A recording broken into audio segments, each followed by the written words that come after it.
Yeah. What's good? How we feeling, baby? I feel. Nah. You feel I sound like Yeah. but I feel. Is that right? We're gonna talk about this shit. Hey man, let's Yo, everybody tuning in, you already know. Yes. This is the roll call. Yes. Yo, shout out to the homie Anthony Ricotta in the building. What's good? Yeah. My man Hollow B-Tag is in the building. Chris Rodriguez. What's goody, brother? You tuning? I got something to say to you too, my man. Shout out to Nova Sport jumping in. Shout out to Farkas jumping in. You know what I'm saying? I know my man Anthony out there in Cali. He got the palm tree vibes. You know what I mean? Yeah, I be man. super jelly. I'm out there in Cali in 2 weeks though, so I'm gonna touch down in LA. I got some work to do out there. You know what I'm saying? Then I'm going on a little further for my vacay. There we go. That's how we give it up. There we go. Shout out everybody in there. Y'all already know y'all know the vibes already. Hit that share button. Tag your people in. Do us a favor and do yourself a favor and get this shit popping for us. We got some shit to talk about, and I might got a few spicy nuggets. You fuck with the Wendy's spicy nuggets? No. They hard, bro. No. I fuck with them. No. I got some shit to talk about. Can't do it. What up, party people? It is the What We Talking About podcast. It's your boy Blackout. Yeah. Gabriel in the building. This is the 820 show. Man, we've been doing this, almost 4 months now? Longer, bro. You know? We've been doing this since March. Been doing it since March. Yeah. That means y'all been doing it since March. So salute to everybody out there who's been tuning in and saying what's up. Doing my shout outs right now. What up, DQ? I see you, bro. What's up? Tune in. I see Lindell, Nova Sport in the building. Anthony was good. Hollow in the building. We got my boy Big Veg. We got Chris Rodriguez in the building. Eric and Chris, make sure y'all drop the links to whatever you guys got going on. I know you got the podcast, Chris. Big Veg, I know you got everything popping off with the video stuff, so send them somewhere so they go see your work and support you. I got my sister in the building, Danette Kelly. What is good? Miss you, love you, all that good stuff. She's chilling out in the Carolinas. We got Farkas in the building. We got Bout. We got the Farkas family in the building. What's up to y'all? What? We got High Life Entertainment in the building. What up, Petey? All y'all, what's up? Make sure y'all sharing this. Hollow's already all over it. That's right. Hit that share button. Tag your people. Tag your PM. You know what I mean? I never say this, but tag your baby daddy too. There you go. He liked to rap. He tried to be a rapper. Tag him in. Natasha Dennis, what's good? What's good, Natasha? Thanks for tuning in. Already. We appreciate you. Remember, this show ain't nothing without y'all, so we need y'all to share. Let everybody know what you're watching right now, because you know they're going to follow what you're doing, because it's Monkey See, Monkey Do. That's how it is, and we can't get away from it. It's just what it is. But salute to everybody. I was gone last week. I missed y'all. I tuned in. You might notice Blackout over there sporting the fancy. We would turn around right now, but we too cool for school. But we got our names on the back. All right. I feel like a 14-year-old kid playing D&D in middle school. You know what I mean? We that kind of cool. That's it. So, as you can see, the What We Talking About podcast t-shirts are in the building. These are special editions for the hosts. We got black ones, but everybody out there can get gray ones. They're going to be on the market soon. I would tell you a funny story, but it upsets me. So it does upset him. Don't ask him what happened. You know, Matter of fact, everybody ask Gabe, tell us the story, Gabe. Right now in the comments. Tell us the story. Don't tell him until 10 people ask you to tell the story. He's not going to share until y'all ask him. It's an unreal story. But Pro T, what up, bro? Natasha, what up? Yeah. Fire Rye in the building, what up? Y'all make sure y'all stay in tune, because we got a few things to talk about, specifically about the area as well, and some other big topics as well. Y'all keep tuning in. Make sure you hit that share button for us. Get the crew up in, get the homies in here. We got some things to talk about today. I don't mean to cut you off, Gabe. Want to make sure we calling out the homies. No, that's it. They the MVPs. It's nothing without them. So, we do have some cool topics to talk about. We definitely going to get into, I think, a much needed discussion about how to promote, about how to share, to how to go about presenting your new music to the masses, right? So we're going to talk a little bit about that. I want to take everybody's temperature on that. What Gabe is saying, if y'all not following, to make sure that y'all tune in, we are going to make Free Game by Black and Gabe a staple on the show. Every single week, we will touch on a topic specifically geared towards the artists that most of you guys are, the creators are, about game in this industry to get done what you want to get done. Correct. So we do that sometimes on our own volition, you know what I mean? But we want to specifically make sure that every week you can come here and get a jewel. It's our way of sharing some of the stuff that we know about this business for y'all. And today's topic is how to promote via social media. Got you. Free Game by Gabe and Black. Yes, sir. Already. Stay tuned for that. Shout out Judah Moscato in the building. 2 G's in the building. What's good, everybody? Absolutely. And yo, y'all make sure y'all ask Gabe in the comments. Say, yo, Gabe, what happened? Once I see it 10 times, Gabe gonna tell the story. Yeah. But I need 10 from 10 different people. Yeah. Yo, Gabe, what happened? Yeah, right. You know what I'm saying? Yo, he's trying to upset me. I'm trying to. Well, hold on. I appreciate that. In the building. Equalizer is in the building. I ain't worried about it. Pro T, tomorrow I'm looking forward to the session, brother, because I know you're gonna go in there and walk that dog. Little Valley Project inside Scoop. You know what I'm saying? I heard that Valley Project is taking a little bit of a turn. So I'm hearing there's some out, there's some in, but I'm hearing really good things. I'm hearing there's 7 songs done already. Like, yeah, you working? Yeah, you are working, brother. Yeah, I'm trying to. Yeah, man. That's how we starting the show off. Well, just wanted to say that. Okay, salute appreciate to you for putting in all that hard work in. I appreciate it. Listen, it feels good, first of all, to be creative in the space, because that's just what I do. If y'all ain't know, Hazel's beneath us under the table. Hazel the dog. Shout out to Hazel. I missed her last week. And she be letting bombs go. She be here she gets on her clump joint, you know what I mean? Yeah. And I feed her nothing but good stuff, but whatever. Yo, and make sure in the comments, y'all share, and I want to see what I need. 6 more. Yo, Gabe, what happened? We're going to tell y'all the story about what happened to Gabe. I need 6 more people. You know what I mean? But look, a little bit on the Valley Project. I need to scare something on that project. Listen, Chris, real chat, bro. It's a great idea. It's funny that you said that, because I was thinking about a way to incorporate people who are not necessarily going to be contributing to the project as an artist. Right. How to get them involved in a very creative way. And I think that's exactly right, brother. Having people coming in and jump on a little bit. So as soon as I'm a guest on your show, because I seen you put the show out, the call, we need guests for the show, we can talk about that, bro. Yeah. You know what I mean? Because this show is brought to you by Di Serono. Not really, but kind of it is, because I'm drinking it right now. You heard? But yeah, listen, the Valley Project is... it always was a passion of love for me. Yeah. It came out of this show, out of literally me seeing, independent artists not really getting an actual chance. Like, everybody wanted to take advantage of the independent man out here who really don't got it to just give to people. They want you buying these showcase tickets. They want you paying for this, that, and the third, and all this stuff. And there's really no end game, right? You pay to do a show, and then you get nothing. Right. And it's just over. You pay to be an opener for a headliner, and you go on 8 hours before that person touches the stage. I'm not saying you don't have to pay to break into the industry. What I'm saying is that there are actual opportunities, which are few and far between, and everything else is just fucking noise. And I got tired of seeing people that I consider my peers out here and the next generation constantly hitting that wall. Right. So I wanted to do something to change that, and I'm trying to change that by giving a real opportunity to people that I think are super dope out here. And what's happening for me right now is that I'm hitting the wall, and it seems like the people who don't really understand how this process works are not appreciating what I'm trying to give to them.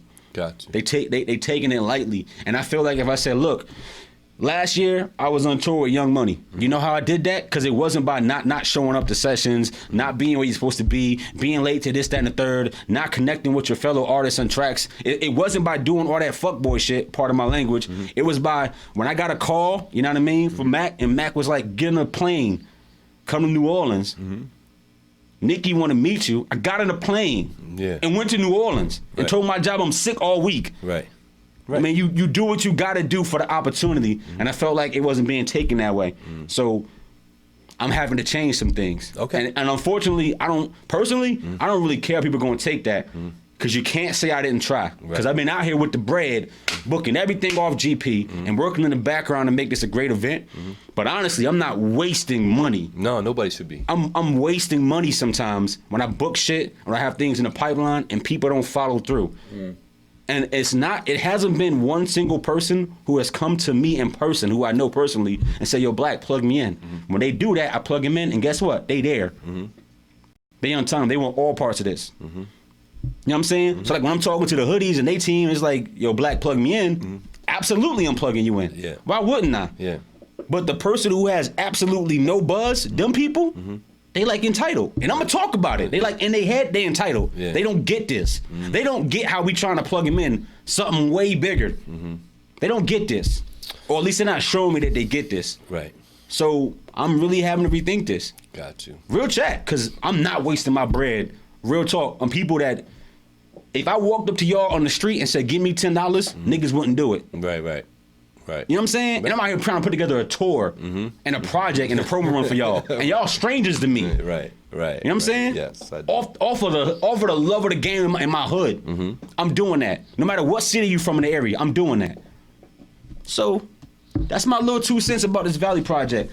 It's definitely changing. It's turning into something different. And quite frankly, it's probably going to be a much bigger thing because the names, the people that want in, who are like, yo, Black, plug me in, they are already out here pursuing music on their own, legitimately. And that just may be the route I have to go. Okay. Unless I have a reason not to. Right now, I'm not seeing that, bro. And there's nothing worse than me, like literally waking up on a Saturday, going to a session, and like wasting 6 hours of studio time. That's already prepaid.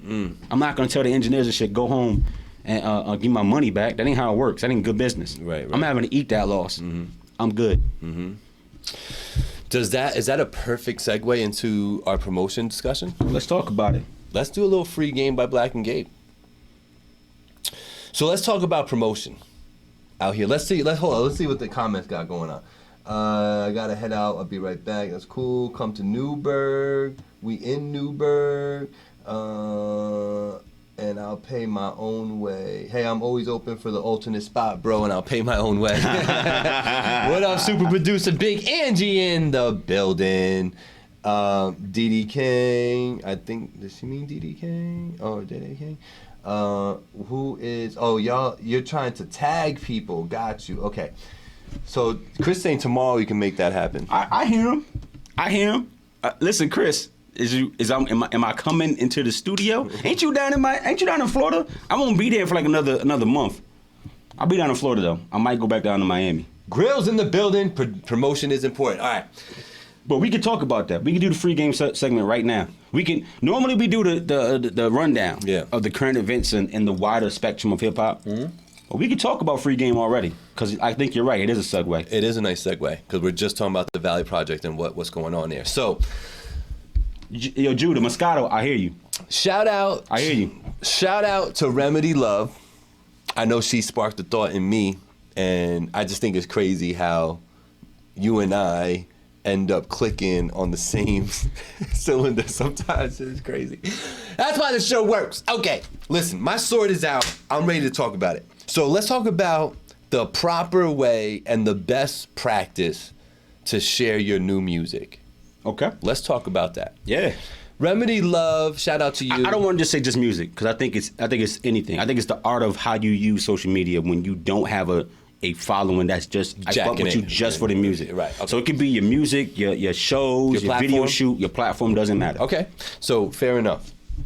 Yo, Chris, I see you, bro. Chris said we do it remotely. You could be anywhere in the world and we can bring you in on the show. Okay, yeah, let's chat. Thanks, G. Just listen, you already know, bro. We already friends in the book. So when I'm done recording, I'm gonna shoot you a message through Messenger. Just look for it and we can just chat and figure it out. Okay. Absolutely. That's dope. Tech, what up? Yeah. Tech's in the building? Tech's in the building. Tech One, what's the deal, baby? Salute to you. So we're talking about promotion. Yeah. And when you have new music and you have your Instagram, you have your Twitter, you got your Facebook. Free game by Gabe and Black. You got to segue to the segments, brother. do your host job. Free game, right? Yeah. So the natural inclination is to go on your Facebook, tag 100 people, 200 people. Yeah, I think the limit's 100. So yeah, you tag 100 people. Tag 100 people, put your link up, peep this, listen to my new music. Yeah. Push it out there. Yeah. Let me just ask you on a personal note. Sure. How is that received by you? Great. Okay. Question. How is that received by you? If I don't know you, right, but we're friends on Facebook, because like, granted, and I mean that. April Rain, Fire Magazine. Shout out to April Rain. What's goody? I'm friends with people, and this is the reason why I don't have 5,000 Facebook friends, because I don't find the value in just liking oh yeah, I remember you from school, or I seen you at the bodega, so now we friends on Facebook. Because why? Because now my feed is bombarded with people I don't really want to hear nothing from or have no stake in what they have going on. Okay. I'm being honest. Some people think, I got 5,000 Facebook friends, I'm cool. I feel like I got 500, but I know most of them people. Right. The only people that I don't know personally are the people that I've been connected to from this show, and most of y'all who are out here I've met in person now, right? So outside of this show, the people on my Facebook, I know them. So I know 500 people in this area or the surrounding areas, and there's a few from all over the place, right? Because I was in the military, cool. I don't have time to have 5,000 friends. Quite frankly, nobody does. There's no way you have 5,000 actual fucking friends that you kick it with every week. No. You can't do it. No. So what you're literally doing is taking it from these really far off acquaintances who are not, they don't really care about your hobby because it's your hobby. They don't really care about it. And what you're doing is you're tagging them in stuff, which then pollutes their time, their feed, right? Because it makes your post show up on their page, and you're asking them to co-sign this. So me as a person, if I don't know anything about you and we haven't talked about it at all, don't do that to me. Don't tag you. Don't tag me, because I'm not putting that shit on my feed. Period. If you want me to check out what you have going on, post it on your page, and then if you specifically want my attention, shoot me a message. Right. Because we're friends on the book, so I get your message. So message me and say, yo, check this out. Then let me decide if I'm jacking this or not. Because what you're doing is you're forcing people to be like, I'm co-signing this, and 90 people that you're tagging don't want to. They don't even want to watch what you're posting up there. It holds no value. And what ends up happening is you turn them off to ever being open to seeing your content. Instead of respecting their space, it's just because the way Facebook works with the tagging, it's just like this. It's like walking up to your store. You got a bodega on the corner store. Why I gotta have a bodega? I'm just saying, a bodega because it's normal. and I'm throwing a party at the chance. Okay. And I come up with my flyer and just tape it to the door of your bodega and don't say nothing to you. And say, yo, Aki, look at this, and then I walk away. Why I gotta be Aki? Okay. He owns the bodega. Stop it. Tell me that he gonna tear it down. He's gonna tear it down. That's what I said. But when you go in there and you say, yo, can I put these promo flyers right here on your counter? He always says yes. Go ahead. Right. If you're not respecting people and they space and they time, why would they give you any kind of love? Right. So to further that point, what you should be doing is tagging all the involved parties. That's right. If you got a relationship, and look, quite frankly, the people that you really, really rock with, you might have a big group. It might be 20 of y'all. All right, tag your homies. Everybody else who's not in your inner circle, you should not violate their space, because it's really not even doing you any purpose. It's not. They either untag themselves or they mute you so it doesn't show up anyway. And you think you're winning and you're wasting your time. And the only reason why it's a waste of time is because you didn't respect their space in the first place. Right. If you have this thing like, if I tag you, can I rock on your page and say, everything you want, tag me in it. If they give you that, that's a win. Right. When you do it blind and naked, and I don't even know you from a hole in the wall, I'm not jacking it. Right. And I think the point that I was making is, like when early on when I was doing my Voice of the Valley interviews, Voice of the Valley on Finally TV on YouTube, make sure you subscribe. When I was doing those, the way I worked it up was, okay, I did these 2 interviews. I got Dom and I got Joe Pizzella. So on my third one, I'm gonna tag Dom and Joe Pizzella. And I think you're bringing up a good point. That is different. So people that indulge in your platform, what you do with this platform and what we do, the people that we tag are not randoms. Right. Either you watch our show and we want to make sure. Shout out to super producer Big Ange in the building. Yeah. The people that you're tagging have been guests on the platform. Right. They watch our show every week, and we're saying, look, we're going live. Right. Because sometimes we be on BPT. We a little late. We want to make sure we in the building. Right, exactly. We don't go out and just say, I got 1,200 Facebook friends. I'm tagging all 1,200 of y'all. Yeah. Because that's weird. They don't want to watch that content. Right. And let me do this too, bro. Can I go back to the comments? That's what I was going to say. People are really talking. Yeah, let's talk about it. So, yeah. I want to hear what y'all talking about. First of all, Natasha Dennis said promotion is important, but yeah, it ain't working just tagging me in your random stuff, and I totally agree.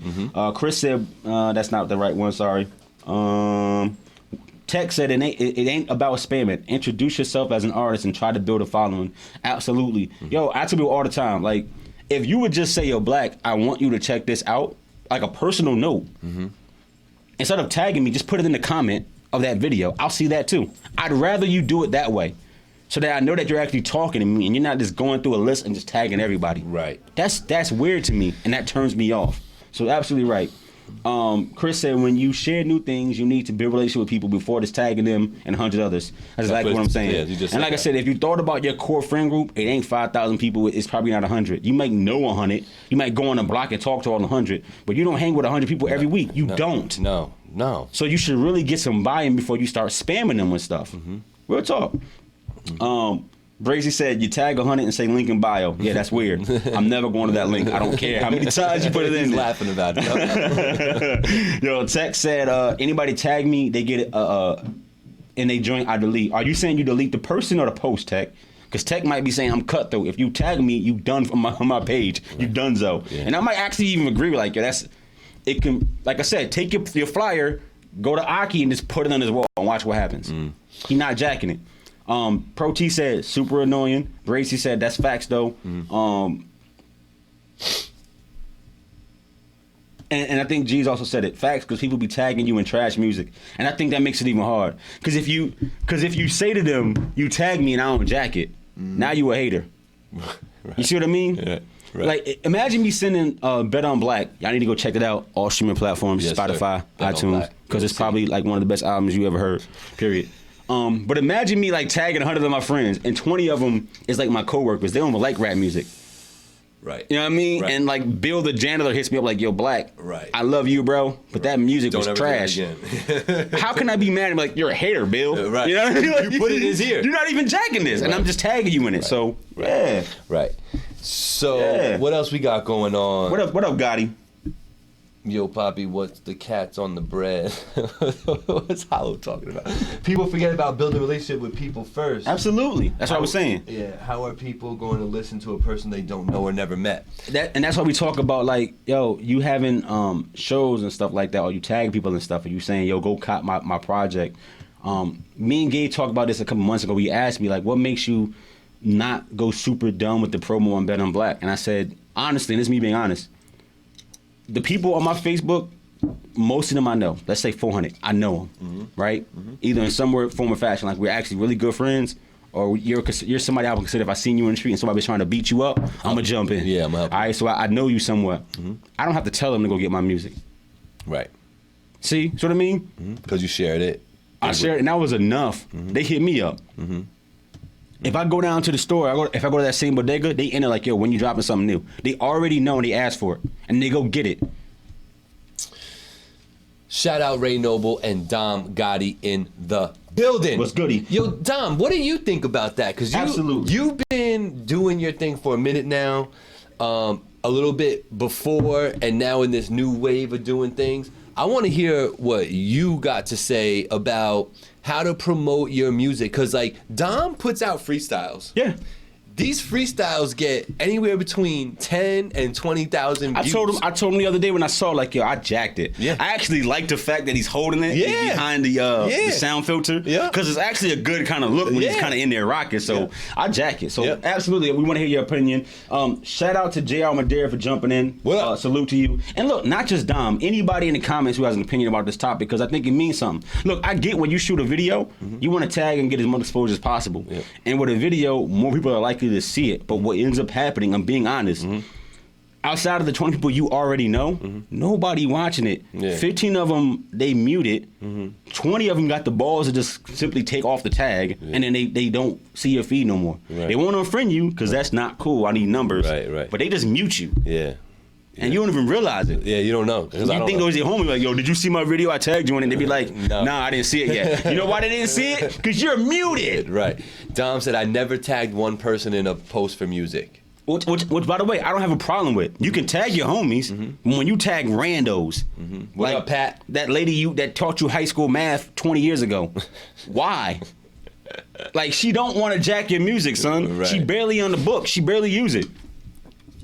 Right. So it shows up on their page. It's like a post for them. They don't want that on their page. So let's talk about things they should be doing. There you go. Okay. There you go. Now, let me ask you this. and I know how you feel a little bit about this, so I kind of know what you're going to say, but maybe not really. How do you feel about using the marketing boost stuff inside Facebook to help you out? That is what you're supposed to do. Facts. Here's what I mean. When you boost a post of marketing on Facebook, it tells you to target a demo. Right. I bet you nobody's saying 85-year-old grannies Right. on my hip hop video. Right. You target it towards people that in your right mind you think might like this. Males, females between, I don't know, 16 and fucking 40 who like hip hop music, and they follow either The Source or Double XL or Complex. They watch the Joe Budden podcast. So you target it. And then in the sponsored, based on Facebook's algorithm, people see it pop up as a sponsored thing, which is what you're supposed to do, right? And from there, you'll actually get some feedback. Yeah. So you think you should be utilizing the boost functionality in Facebook If you rather can't- than tagging? I'm not saying don't tag. 'Cause No, I'm I know saying that. There's value in tagging. I know. Don't tag your whole friend list. Involved parties and immediate friends. Absolutely, because Right. they will champion your stuff And they'll share it for you. off the strength of you. Correct. You know what I but mean? what I'm saying is when you tag them, Right. it's already on their page. Right. That's the problem for people.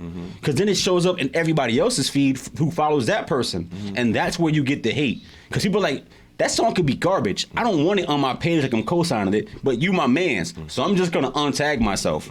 Or I'm just going to mute it so that you don't even know I'm doing this because they don't want to hurt your feelings.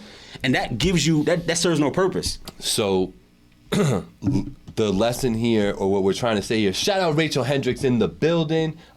Let's go through some comments real quick, Black. You want to do it? You want me to do it? I got it. I run it down. All right. Let's do it. But yeah, use the Facebook boost and post. Use the IG boost. That's what it's for. Like literally, I never heard somebody say, "Yo, bro, that marketed post on IG, I wasn't jacking it because it was marketed." Like no, Puff Daddy every day gives you 5 commercials from Ciroc, and it tells you paid advertisement for Ciroc. Right. That's kind of how it works. That's how it's supposed to work. Yeah. Somebody pays for the commercials. That foot action shit you keep seeing on your Facebook feed, they're paying for that. Right. That's what I'm saying. Like, there's ways to utilize this social media, but it's not all free. Yeah, it's not all free. You guys have to understand, and I'm talking to everybody, who's an artist out there. You have to put money behind your craft and your grind. You know what I mean? Yes, I agree. If you are the dopest rapper in the whole world, yeah, spitting a verse on a dope beat should get its own traction on its own. It should.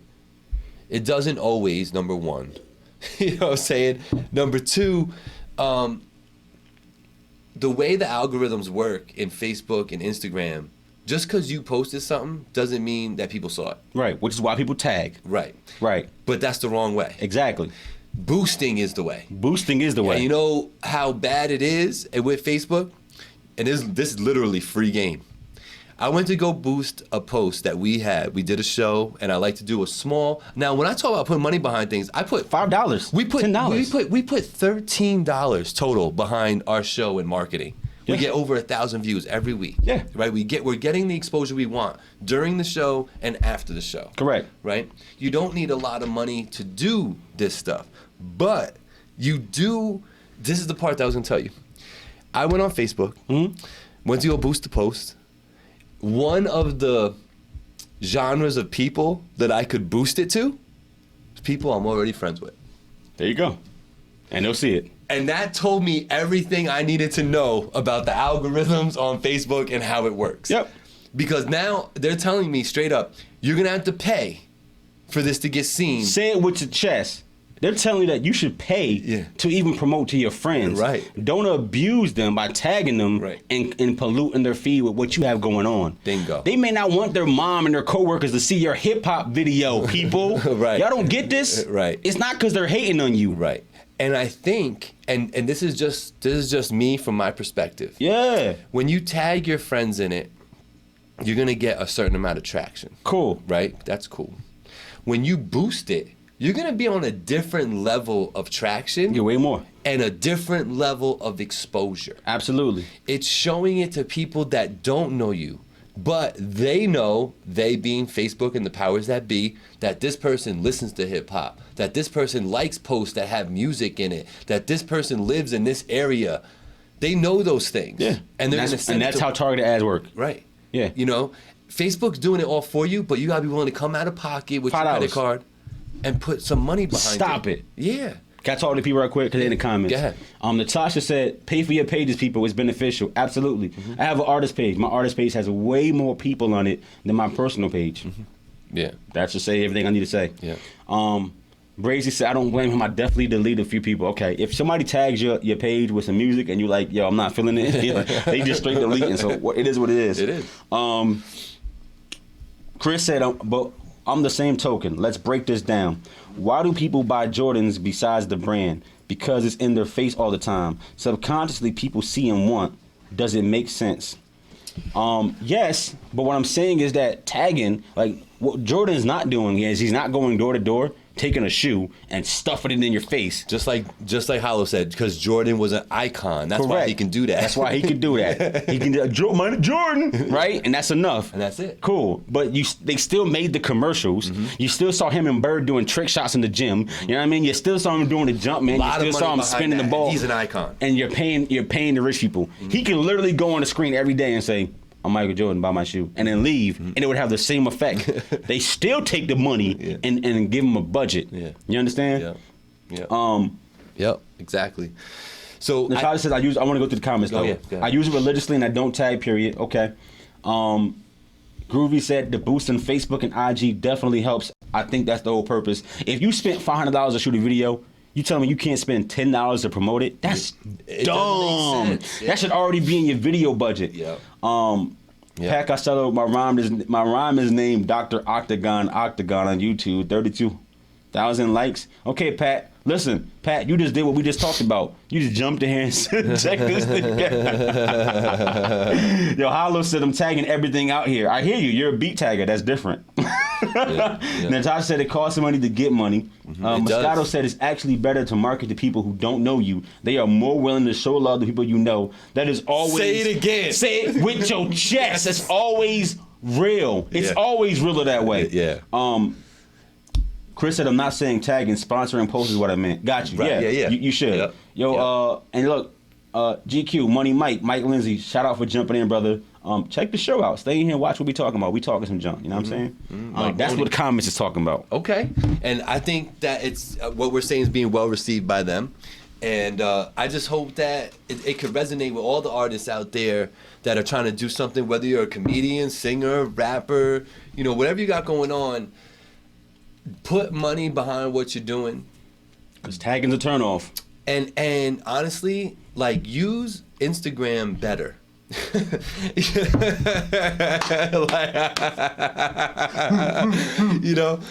Instagram better. Use that minute of time that they're gonna give you to post something. Make it worthwhile. Me and Hollow actually talked about ways to make your post more attractive, to get more clicks on it. By putting banners on it, and It's funny that you say that. Think about this, and I'm gonna let you finish, and we're gonna change subjects. Yeah. Think about this: people go on IG to actually see stuff. Yeah. People don't always go on Facebook to see your stuff. Right. But when I'm scrolling on IG, I expect to see something and take at least 5 seconds to figure out if I like it or not. Right. That is the perfect platform to post your 30-second, 60-second video clip, coming soon, your trailer, and to boost that on IG for $10 to get the exposure. People watch ads on IG. They don't watch Kraft macaroni and cheese, right? They don't watch the corporate sponsors, but they watch regular people ads on IG because they're there just to see that. Right. Think about it. And that's what I'm saying. Use IG better. Use it to your advantage. And be mindful of your branding, people. You know what I mean? What you post on there is going to be a reflection on you 3 weeks from now. So when you get all emotional on Instagram, you know what I'm saying? It's still there. It's still there. Unless you're being that conscious that you're going back and editing all your posts, and I know you're not. No, you're not. You know what I mean? You're going to get light on something in the future, and somebody's going to click on that, and they're going to see you all emotional and in your emotion bag in that post. So just be mindful of your brand. If you're an artist, make sure it's your artist page. I have the real MC Gabriel. He does. And that person doesn't even follow my page. You know what I'm saying? And then there's Finally TV. Who follows my page. I'm hurt. You know what I mean? I love Blackout. Let that be known. But the truth is that when I want to post something about my beautiful dog and all this and that, that's on the real MC Gabriel. Because that's my life. Ooh. You know what I mean? when it comes to Finally TV, go through all my posts. All you're gonna see is my logo a million times. You know what I'm saying? You're gonna see different clips from different videos. You're gonna see me promoing places where I'm gonna be, promoting different shows. That's what I want the masses to see when they look up Finally TV and go in there and look at it. Absolutely. I don't want them to go in there and see me being all emotional because Angie had me in my feelings. Got nothing to do with your brand. It got nothing to do with your brand. There you go. You know what I mean? And I'm telling y'all that y'all don't realize this. Mm-hmm. You know, remember that controversy that happened last year with Kevin Durant posting posting stuff on the comments with his other account? Yes. Most people of that ilk have a personal account. Yeah. That's only shared amongst their inner circle. Right. That actually shows the real them. Right. And you guys don't see it. Right. They're not verified. There's no picture of them. It's normally like a bottle tap or like a smiley face. And like 200 people follow that page, but that's the people they know in real life. Right. And they share real life things with that group of people. Right. The character, the artist, should not be your everything. No. If you really want to be an artist, then either just have an artist page or have an artist and a personal profile. And don't equate the two. Because when you talk, like he just said, you talk about your dog, which is cool, I guess, as an artist. Then you drop a single, which is cool. And then the next post is, I hate my girl this week. You're doing it wrong. Right. Facts. So there we go. My man Mike Lindsley said facts. Bro, big facts. That's why this is called Free Game by Black and Gabe. Notice how I changed the order of the names, because sometimes I need to go first. It's okay. With my chest. It's okay. Free game. Y'all use social media better. Yeah. And every week we're going to talk about something that deals with being an artist and how to get it out there. And if y'all got a show, hint, hint, shout out Chris. No, we still in our topics, bro. I'm just messing with Chris, I want on that show, Wreck Boys. Let's go. Bro, stop trying to steal my plug. You tried to steal it 3 weeks ago. I know, but can you just put it in the comments real quick, the link to your joint? Everybody out there, real chat, make sure you hit that share button. We appreciate y'all watching. Like Gabe was saying, this show don't work without y'all, and we're the people that are talking, but it's for y'all. It's for y'all. And I want to shout out my sponsor, Di Serono. Okay. It sponsors my liver, my kidneys, all of that. Shout out to Di Serono and Orange Vanilla Coke. Let's get to the rundown. Talk about sponsors. Shout out to big producer, super producer, Big Ange. She's the reason why this show can even happen on a Tuesday at 7 o'clock at night. Every Tuesday. You already know what it is. Make sure you're tuning in. Scratch Lounge out in Wappingers. Make sure you're hitting up Scratch Lounge. Remember, it is not just a pool hall. Scratch Lounge got an entertainment room. It's got a lounge room. It's got the actual pool hall. Yep. It's got a full bar. It's got a full kitchen. If you need to have a party or you're looking for somewhere to go with your friends and hang out in a cool, loungy, nice atmosphere place, Scratch Lounge in Wappingers is the spot to be. You will not be disappointed. Let me know when you're going. Maybe I'll go see you there. Don't forget, we have a live show coming up soon. I can't wait. Scratch Lounge. Yes. We want everybody who watches the show to pull up when we post the date and be in the audience. You are so awesome for bringing that up. Party people in the comments right now. Yeah. Just give me a thumbs up or a 100 if you would go to Scratch Lounge if we did this live, like on location in Wappingers.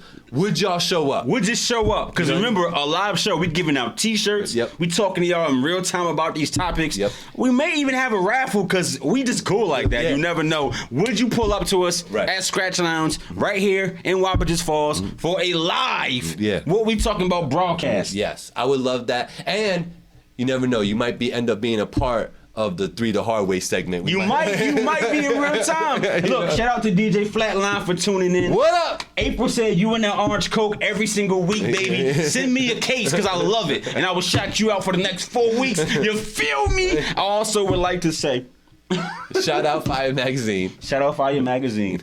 Shout out to all the big homies, the super friends in the background making this thing possible. Like we said, Big Ange. Hazel the dog, the whole 9 yards, and y'all that tune in every single week. I can't say it enough that we thank y'all, we thank y'all, we thank y'all, we thank y'all, we thank y'all, we thank y'all. Because the show, really, the kind of traction we've gotten, the kind of feedback we've gotten from being in this show for like 5 months now, it's been phenomenal, bro. Yeah, it's been good. It's been phenomenal. Yeah, I'm feeling y'all. Absolutely. I'm feeling y'all. You know, let's keep it going. Let's make this the biggest show in the 845, and we can make good things happen in the future. So, one more thing. What you got? Y'all stop. I saw 6 people say, Gabe, what happened, yo? I need 4 more people to say, Gabe, what happened, though? You know what? For him to tell that story. No, bro, don't give it away. Nah, I'll give it to you. All I need is one more person to ask me. Continue on with this thing. All right, so let's keep it moving right now. So just remember, Scratch Lounge, Finally TV, Blackout, Bet on Black is out. I'm just doing a little quick promo, If y'all ain't heard my album yet, y'all crazy. Yeah, because you should at least listen to it so you could critique it and come in the show and tell Black how you feel about it. Please do. But I promise you will not be disappointed. You'll like at least half of that album. I love it. Gabe, what happened, bro? Nah. We said, all right, we need 3. No, bro. Why you giving away the baby? Yo, I'll give away the baby. Sure. I'm going to go do this. You start talking. Okay. Go ahead. It's a quick story. That's why I'm not going to leave y'all waiting. But, yeah. Go ahead. Talk about it. Talk about it. So, you see this logo, right? You see the logo pretty clear, right? So, you see that there's black letters and they're outlined by yellow, correct? Like, I'm seeing it. I see it on the stage. I see it on the screen. So, it's on a black shirt. But these are the special host shirts, right? We wanted black shirts for the show. So I had ordered gray shirts for the masses to sell them and whatnot and give them away at raffles and things of that nature. Fine. So I'm away on vacation. Yeah. I come home. Yeah. See a box. Oh. Rush order tees. Lit. Hey. Lit. Put it on the side. Yep. Angie leaves. I come back. She says, "Hey, did you open up the t-shirts?" I said, "No, I was waiting for you because I was so excited." Oh, man. Let's go. Talk about it. What happened? So we open it up. First thing on the top is black shirt. Cool. I pick up the black shirt. I'm like, wow. Woo. Says blackout on the back. Oh, man. It's spelled right. Yeah. You know? Oh, look. Angie's shirt. Super producer, Big Ange. My shirt's in there. Okay. But my shirt is kind of like folded into a gray shirt. Okay. So when I pulled out my shirt, Yeah. I pulled out a gray shirt.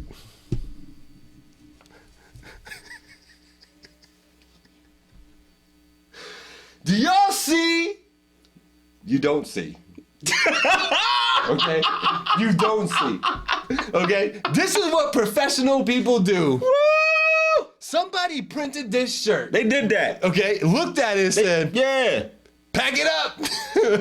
throw that in. If y'all don't see the problem on the camera, all y'all see is the red words. We talking. We talking. And a weird, like, little Finally TV, right?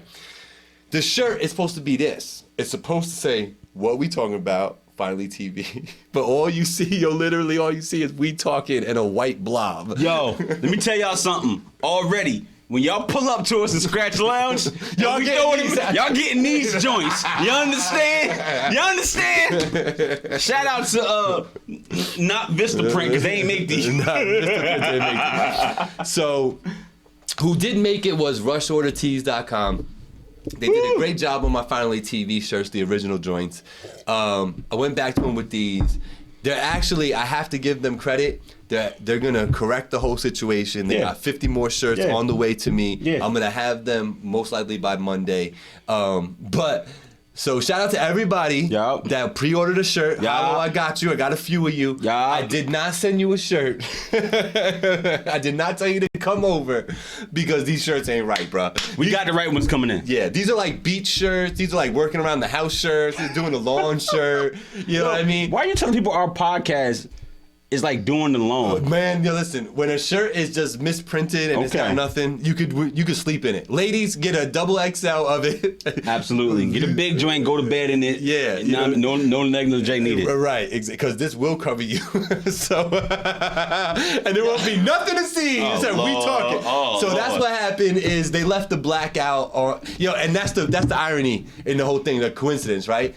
My partner in crime with this whole thing is named Blackout. Yeah. They left the blackout of my gray tees. So I just thought the irony in that was crazy. That's the story, party people. They effed up. There you go. So shout out to D. Serrano. Yeah, man.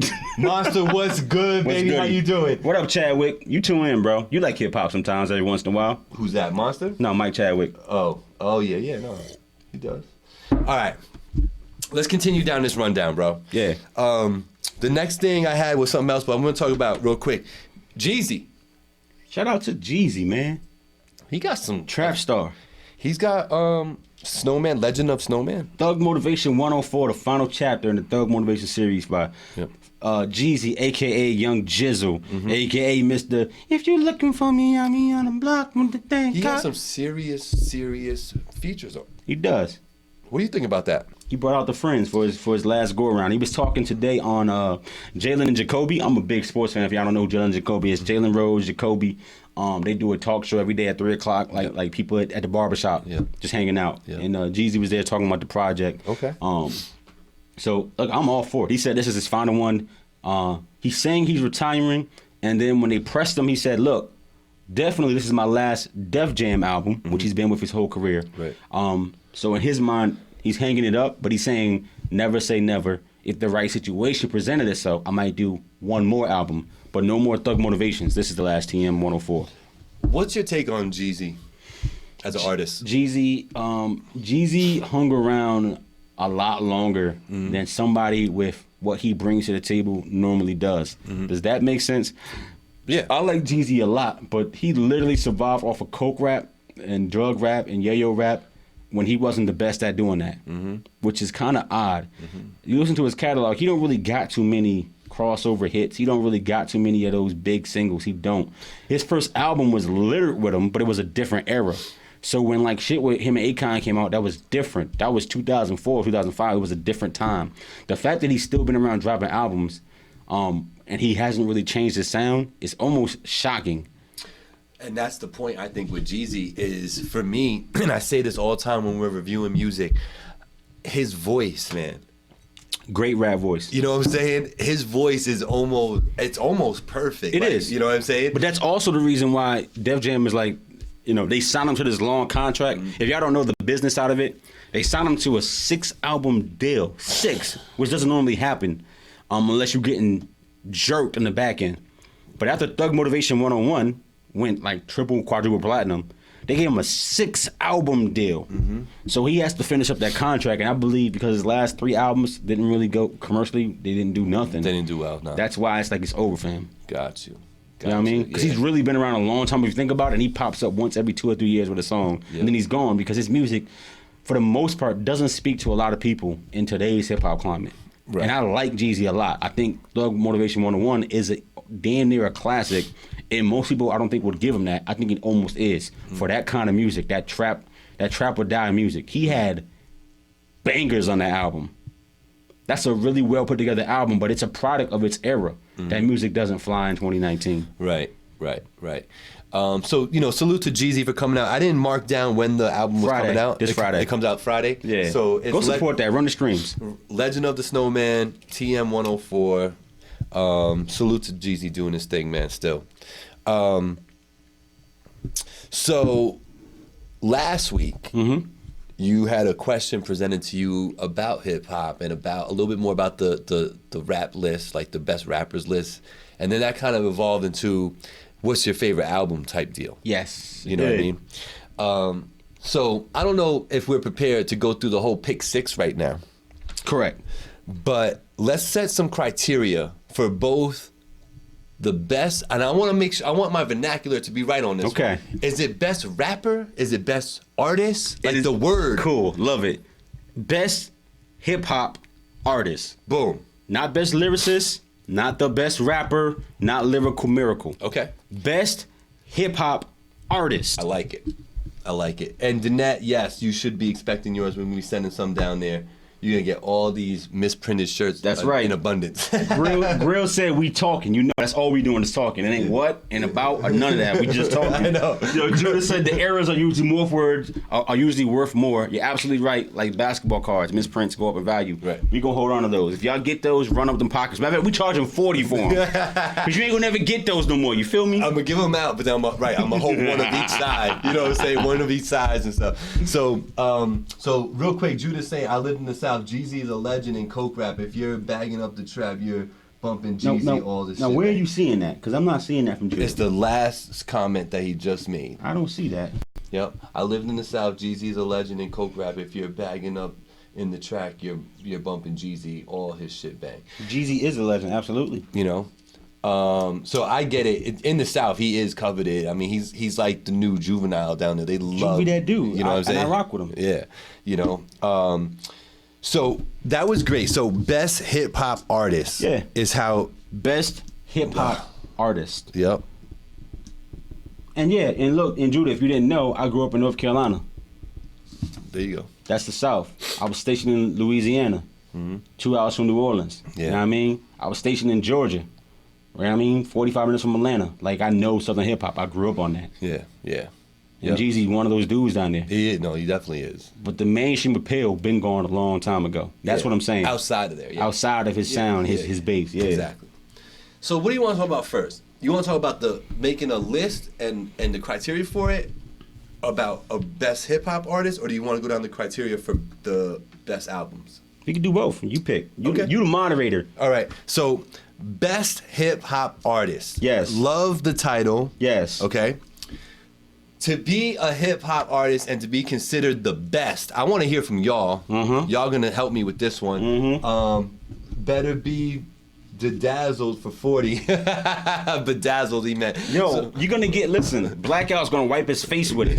So now you got a piece of me. You know what I'm saying? You can just have little Blackout got sweaty with this. we're a little weed bag. Yo, man. athletes do it all the time. Y'all be taking they smelly jock straps and everything. You know what I mean? Stinky shoes, stinky jersey. Yo, I love this. You be Yeah. All right. So I think one of the things you need to do when you're talking about best hip hop artists. Now, I went over this criteria last week. So is that what we're talking about? Yeah. Okay, go ahead. Yeah. So I know you had your criteria. Yeah. I know one of them was longevity. Hey, how you feel about that? Another Am one I would- right about longevity? You gotta have longevity to be a go to anything, right? If you played basketball for 3 years, you would never be in the Hall of Fame, no matter how good those 3 years were. It doesn't make sense. That's called a. If you were in the moment though, right? So let's talk about that exact example. Yes. So let's just say you're looking at an athlete who is dope and he's in year one and it's Derrick Rose. He just lit the crowd on fire. Cool. The floor is. That's actually a really good analogy, better than my Brandon Roy one, because Brandon Roy is out of the league in 5 years. No, this kid won MVP in the first But year. he won in third year. Yeah. But then he was never the same. Right. And he's still playing, so good analogy. Go ahead. So with a guy like him, Yeah. he wins the MVP. Third year. Yep. Right? The next year, when you start talking about the best ball players in the league, And the moment you have that conversation, because you're saying currently. you're gonna all right, but you're gonna mention him probably as near the top 5. Currently. Right. Not GOATs. Right. So when you say all time, it changes the and criteria. let's just make sure everybody knows greatest of all time. Yes. Right? Yes. So when you say when that fourth year where Derrick Rose just won the MVP, right? In that time, it's going to be hard for you to come up with anybody who you think is going to be a better fit for your basketball team than Currently, Derrick Rose. But that's not the conversation. But keeping that in mind, Yeah. right? 10 years later, Derrick Rose, broken knees, they ain't been doing nothing for 10 years. Correct. Right? Trash. That run that he has in your mind isn't worth bringing up when they talk about The greats? the best basketball players? No. The run only matters when you're trying to say that this person hits all the criteria. Now let's compare people. Because then you compare them and you nitpick and you say, oh, his run on top was 5 years. And your run on top was 3 years. But the example is you've already hit this baseline criteria, and now we're trying to determine who fits. Because if I said who would be in the running for hip hop legends of all time, people that you don't even like, you would agree with me that they need to be in the conversation. Right. If I said give me 10, we're gonna have 8 that are the same. Like for instance, all the Eminem haters, you're all gonna say Eminem should be in the conversation because you at least you will recognize that he deserves to be in the conversation. Correct. Then you compare and nitpick apart. So Derrick Rose won the MVP in his 3rd year in the league, and then he wrecked his knee in year 4, and he's been playing for like 10, 11 years, and he's had like 7 years of really, really bad basketball. He cannot be a GOAT on anybody's list, nor would anybody put him there. He's not going to have any records, no titles, no nothing, because his career has been done since 2012. Sorry. He's just somebody that won the MVP. That's it. He's not a legend because he won MVP. He won an MVP. Cool. But his run, like, so when he won MVP, the year before, he was really good, right?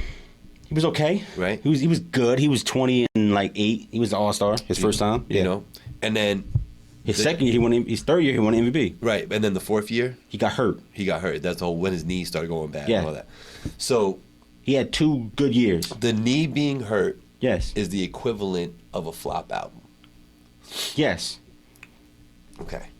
So, in your mind, if an artist came out that had a really good first album, went platinum, Sure. right? Happens all the time. Second album came out, it was good, went gold though, right? Cool. And then the third one, just nobody bought it. Yep. Right? You're not jacking that artist in the conversation of best hip hop? Of all time? Yeah. No. I'm just asking you. No, why would you be? Okay. You had a good album. Okay. So let's talk about it now. Yes. All right, so we're talking about longevity. Correct. Okay. When it comes to longevity, especially in today's climate, it's hard to keep the number one spot. You have to be number one. Longevity means you were relevant. Even Lil Nas X lost the number one spot already. Cool, you can't have forever. Right, okay. So when you say longevity, and I think you just touched on it, what does that really encompass though? They had to have five mic albums? No. No. Okay, No. so tell me. Longevity means that you have been in the game for a certain amount of time. Snoop. So Snoop has been in the game. He continues to put out music. So Snoop is in that conversation. Not Dr. Dre. Ice Cube is no longer an active artist. Right, Do we yeah. agree? Mm-hmm. He didn't retire officially. He Right. just stopped putting out music. Right. If he put out an album today, I'm not extending his window. He hasn't made music in 10 fucking years What if it's plus. fire? Doesn't matter or not. Doesn't matter or not. I'm going to call that the victory lap. So you're telling me if Ice Cube dropped the album tomorrow and he had 10, 11 joints on there. I'm telling you that people wouldn't even know it because it wouldn't even be listened to. No, I'm saying Hip hop is different that way. No, I get it. Yeah. It could be the greatest thing ever made. I'm saying that you wouldn't even know it. Hear what I'm saying. Think about what I'm saying. Mm-hmm. Jay-Z could retire and then come back at 65 and drop a project. And we listen to it and give it a chance to see how good it is. If Ice Cube dropped the album today, you would not go listen to it. You're assuming that. No, I know that. You're assuming that. Would you go listen to it? No. Personally. Personally. So that's why you're saying that. No, I'm not saying. Come on, stop it. That's why you're saying that. No, though. I'm saying it because it's a fact. My I can name. perspective- You know how many artists I can run down who still put out music right now who had a run, who had a run, and now when they drop albums, nobody cares. All those legends you talk about keep making music. Nobody listens to them. Their time is gone. There's an example that backs your point, and here's a good one. And if my boy Monster's still out there, he'll know what I'm talking about. Das Effects are probably one of my favorite rap groups of all time. I agree. Right? I believe they made 4 studio albums together. Right? And then I didn't hear anything else. Right? Only to find out 10 years later, literally 10 years later, that Crazy Drazy has like 5 solo albums. Who knows? Who cares? And I did not know about it. I think a better one is because this single started getting some traction is Tribe Called Quest. Okay. Because last year they put out that song. Yep. They put out the whole project. They had that song with Q-Tip that was kind of like a single. And they are some of the most talented hip hop artists of all time, in my opinion. And nobody cared. And everybody would say those guys, that group of people, are dope. And we respect what they have to say and what they do. But nobody went and listened to it. It doesn't matter how big you used to be. Once you've stopped, your clock is over. There's some truth to that. There's some truth to that just because of what I said about Das Effects. Because there was a point in time where you couldn't tell me there was a better group than Das Effects. And what I'm saying is the Nas syndrome. Shout out to Fire Rod jumping back in. Now the masses will listen to it. I'm right. I know Hollow, and I'm right with you. I'm not saying no one would. I'm saying if Ice Cube was my guy, my geyser, yeah I'm gonna go check. Right? But NWA was the biggest thing on the planet 30 years ago. And I'm telling you that 80% of their core wouldn't go check for it. Even if it's been 20 years and they're starving, it's done. The hunger's over. Nobody is going to check for it. And it could be the best album of all time, but the masses wouldn't know it. Therefore, it won't qualify. I remember I made the analogy about you could be the best basketball player of all time. If you play at the Rucker and not the NBA, it doesn't matter. Right. Even with the Rucker being a big platform, it doesn't matter. You're not in the league, though. It doesn't matter if you're better than Jordan if you play at the Rucker and not the NBA. It doesn't matter. It doesn't matter. Can I just ask you this? Yeah. It doesn't matter to who? To the masses, the people who are your peers. Remember, one of the criteria is your peers. Your peers need to say you are that person. And when you have no longevity, you don't even rate on your peers. You do not rate. He had a hot album. Not he's a GOAT, because why would you be a GOAT when you have no time in the game? If you rode the bench in the NBA, you could have the wettest jumper of all time. If the coach never gave you a chance to show it off, you were a bench warmer, because that's what you accomplished. And you may actually be better than the people playing. But if nobody gets to see it, it didn't happen. If a tree falls in the forest and no one's around to hear it, guess what? It made no sound. All right. So when it comes to let's lock down longevity. 10 years. That's what Hollow's saying. That's what I said. Yeah. 10 years of what? 10 years of activity. Like I said, not you could hot have singles. No, not hot singles. Hot activity. Meaning that you could have put out one hot album in 2000, and in 2010 your fifth album went wood, and in 2008 your fourth album went wood, in 2006 your third album went wood. Going backwards, it doesn't matter. You've been consistently putting out music for 10 years. But that's what I'm saying though. So that's enough. That means you have to have that much of a run. It's different. Take somebody from like a Jaquan. Remember Jaquan? He put out what's the song he had? I don't know. I don't remember. 1, here goes the 2 to the 3 to the 4. Yeah. Okay, cool. Yep. Jaquan been putting out music for 15, 20 years. Do you care?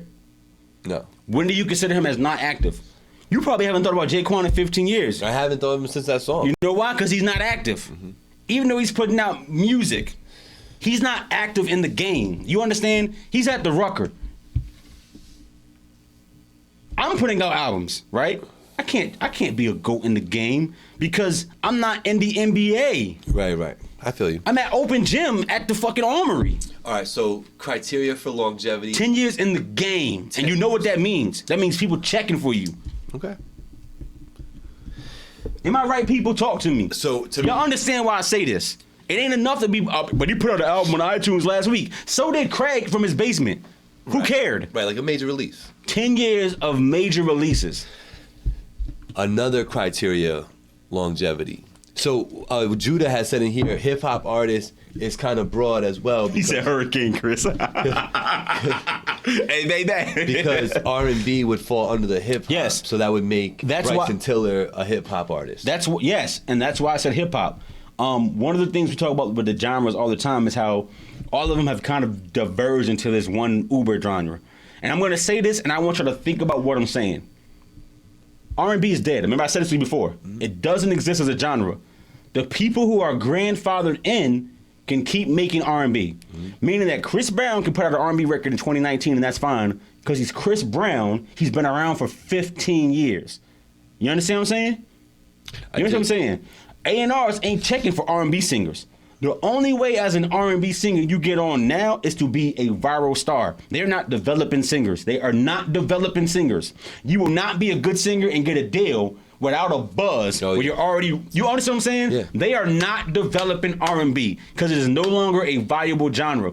Beyonce can put out an R&B album because she's Beyonce. So can Rihanna. But if you want a deal, you better go to Instagram, do covers, and be a thirst trap and run up numbers. Make sense?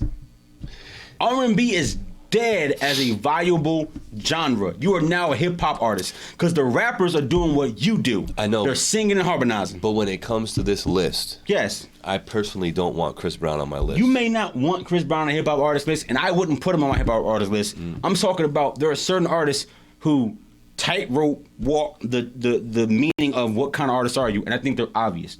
Tory Lanez is an R&B artist in 2019. Because of auto-tune? That's all he does is sing melodies. Yeah. R&B artist, which is hip-hop now. That's what I mean. Yeah, but like that's not the list I want, though. I got that. You know. But what I'm saying is that if you may not want it, I'm not putting Chris Breezy on my list, but I'm saying that from what he's saying, right, Chris Brown is traditional R&B. And Tiller. Tiller is hip-hop. He is now. Ty Dolla $ign is hip-hop. He don't win R&B awards. He win hip-hop awards. But it's the same genre now. I'm not saying we got to put them on our list. I'm not putting Mary J. Blige on the hip-hop artist list because then it was a separate genre. Understand? I do. Even though she was in the hip-hop category when you went to the store to go get her stuff. Correct. You know what I mean? She was in the hip-hop. But she's not on this list because we know what we're talking about. Yeah. We're talking about hip-hop, traditional rap. Right. Even if you're doing autotune, but you're a rapper. I rappity rap. Right. So Tory Lanez clearly is a singer who's rapping. There's a difference. That's part of the criteria then, is that we're not talking about singers. We're not talking about traditional R&B singers. Right. Like the Chris Browns and all them, and Marys and all that. Absolutely. But it's not a criteria because I think it's understood.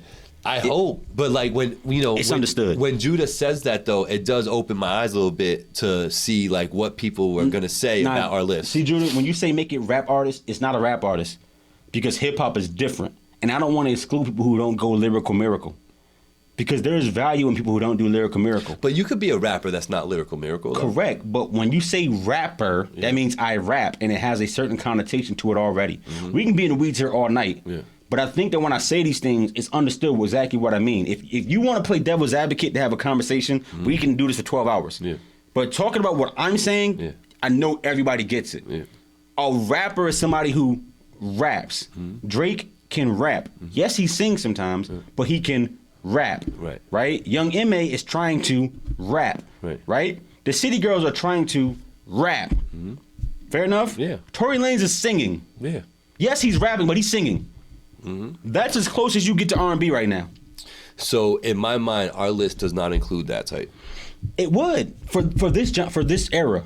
Because Tory Lanez is a modern artist. I thought we were doing all time. Yes, but what I'm saying is if Tory Lanez was to make your list, he would be a hip-hop artist. Mary J. Blige would not. She would be strictly R&B because that's what she was. Because that was a genre then. She rapped. Correct. Because there was a genre for that. That genre doesn't exist anymore. So, see what I mean? I do. It's like what used to be pop music, which ended up turning into somehow white folks exciting, nice, joyful music with melodies and stuff like that kind of stuff. All those genres became pop, and pop ended up being anything that wasn't urban. Literally, it's urban and it's pop now. That's it. Those are your genres. Urban, which is hip hop, or pop, which is everything that's not urban. That's on K104. Those are your genres. So when I say hip hop, I mean urban. And we're gonna do that with excluding soul, so no neos, and people who had R&B as a genre when they came in this game. There is no more R&B and hasn't been for 10 years. It hasn't. I know what you're saying when you say you want to say hip hop artist, but in my head, I can vibe with you if in my head I just replace hip hop artist with rapper. Then do that. In my head. If you say that, but the first person that says to me, "Oh, bro, I thought we were doing rappers only," and that person sings a lot, I'm gonna get mad. Because rapper doesn't mean lyrical miracle. Rapping means my primary way of interacting with you is through the word, the spoken word, and not through melodies and auto-tune and singing every song. Right. Okay. So after longevity, yes, we're gonna do impact. We're gonna do. You must have a classic album, and classic meaning your peers. The general understanding, because you don't need a criteria to actually equate that. You already get it. Your peers, people that you talk to say, yeah, that's a classic. And it's not even a discussion. So Illmatic is a classic album. So you need 10 years in the game. Yes, you need a classic album. You need a classic album. Lauryn Hill's Miseducation is a classic album. So Impact after those two things is going to move you on the scale of up and down the list then. Absolutely. So Impact's another one. Correct. You must have influenced something. And that's a good word too. Impact, influence. Correct. You know. Hollow, I hear you, brother, but R&B's dead. There are no new R&B artists. There aren't. Like somebody like a Nav, he's considered hip hop now. And he's rap singing. Yeah, that's just what it is. I'm sorry if y'all don't understand what I'm saying. Y'all want to keep making these lines. The lines don't exist anymore in the music industry. Y'all got to get that out your head. And I'm older than some of y'all out here. I'm telling you flat out, that doesn't exist and as a genre no more. What, R&B? R&B. Rihanna's R&B because she used to be 15 years ago. Y'all got to get that through your head. And think about what's coming out to you. Mm-hmm. Like Tiana Taylor's R&B, but she's been in the game for 10 years. Mm-hmm. There are no new R&B artists. It's a rarity. And that's because the labels can capitalize on old girls singing on IG and going viral, and then LMA appears. Mm-hmm. You know why there isn't 10 LMAs this year? Because it's not a genre no more. They're capitalizing off of her minute of fame. Because she went viral, I can deal with you. Nobody's developing R&B singers. Period. You can have your opinion till you blue in the face. Go to a label meeting and try to sing to him and see if you get a deal. You won't. Right. It doesn't matter no more. So Monster says the last Tribe album was really sick, and KRS is the GOAT, hands down. Don't talk to me about it. And I feel him on it. What's up, Chris Pullins? Flatline said he did put something out recently. It was horrible. KRS did put out an album out recently. I liked like 3 or 4 joints on it. It was actually last summer. So Judah says, I have an artist that kills your point. Andre 3000 drops an album right now. The masses are going to jack it. No. The people that are hip hop heads are gonna jack it. The masses are not. Actually, the masses don't even know who he is. See, sometimes they don't. That's right. You got to get out your feelings, not your fanboy. Andre 3000, top 5 lyricists of all time. That man is one of my favorites of all time. Shout out to Outkast, right? You got to stop being in your feelings and be a realist. Andre 3000 drops an album right now. He don't sell 500,000 copies. Mm-hmm. He does not, because people under 25, people under 30 barely know who the fuck he is. Stop it. Stop. Be honest. Is Nas bigger than Andre 3000? Yes. Nas has dropped albums every other year. Who cared? Nobody. And he is legendary in hip hop. He's on the Mount Rushmore and he can't move 100,000 units. Mm-hmm. Stop with the fanboy stuff. Say that you would jack it. Mm-hmm. But when you talking business, if you're not talking facts, then you're not saying nothing. Am I right? No, that's right. 3 Stacks drops an album right now. Who's buying it? You're not. You're going to stream it on YouTube for a weekend and be done with it. Stop. Yeah, and I love him. Yeah. Stop it. Yeah, I'm just going to let it run on my phone and hear what he said. Exactly, because, I'm curious. It's been 15 years. Right. But what if it's dope? Once again, if a tree falls in the forest and no one sees it nor hears it, right. It didn't happen. But I know what I'm saying. Then it's dope. Does your point does your perspective change? If it's dope and it's really dope and it's really valuable today, it will proliferate and it will become viable. Meaning that it may start off small, but it will spread like wildfire, and eventually your peers will start saying, this is dope. Y'all gotta listen. Yeah, it's been a long time. It's dope. He's active again. And then that changes it. But you gotta have something that really resonates that well for it to do that. Judah staying hard on if you're using hip-hop artists, Chris Brown is at the top. No, I'm not. You're being funny to make a point that doesn't need to be made. I don't know if R&B is dead because people make the bread just a bit not on the chart and sell out arenas. Right, I know. That's not what we said either. Right. That's happening. Like old school acts doing their thing, that's going to happen. All the time. Yeah, that's not what we're talking about. I'm not talking about lyrical. A rapper is someone who raps. A hip-hop artist is a singer, but I get you. So that's what he's trying to say. So he's saying the delineation between the rapper and the artist. So he's getting hung up on that. Don't get hung up. They're the same thing now. And that's where me and Judah agree, is that, that part of it is where my hang up is. But in my head, Judah, just replace hip hop with rapper, and you and Black are on the same page. That's what it is right now. I get you. I know exactly what you mean. I said yes. You're right. We are gonna pick rappers. Yeah. But I'm saying hip hop because there's a few people who I think tread the line, and you would definitely add them on your list. Just give one example. Do y'all consider Drake a hip hop artist? I do. Or a rapper? Oh. People say, he don't write his raps, but he sings all the time. He's a singer. Hip hop artist. See what I mean? Yeah. But he'd be in my top 10 rappers of all time. Sorry. Okay. And everybody would give him rap awards, and no one would blink. No one's gonna say Drake should win Best R&B Album of the Year, even if he sings half the album, which he does. You see how crazy this is? Mm-hmm. Drake sings half his album, but you're not calling him R&B. How is he not? He sings. Hollow song about her. So she's doing her thing. Ella May. Exceptions that show the rule that I'm saying. How many new rappers popped out in the last 2 years? Literally everybody in the charts is brand new, with the exception of like 5 people. Mm-hmm. There are a dime a dozen. There's rappers everywhere. How many R&B acts have you heard in the last 2 years? 3.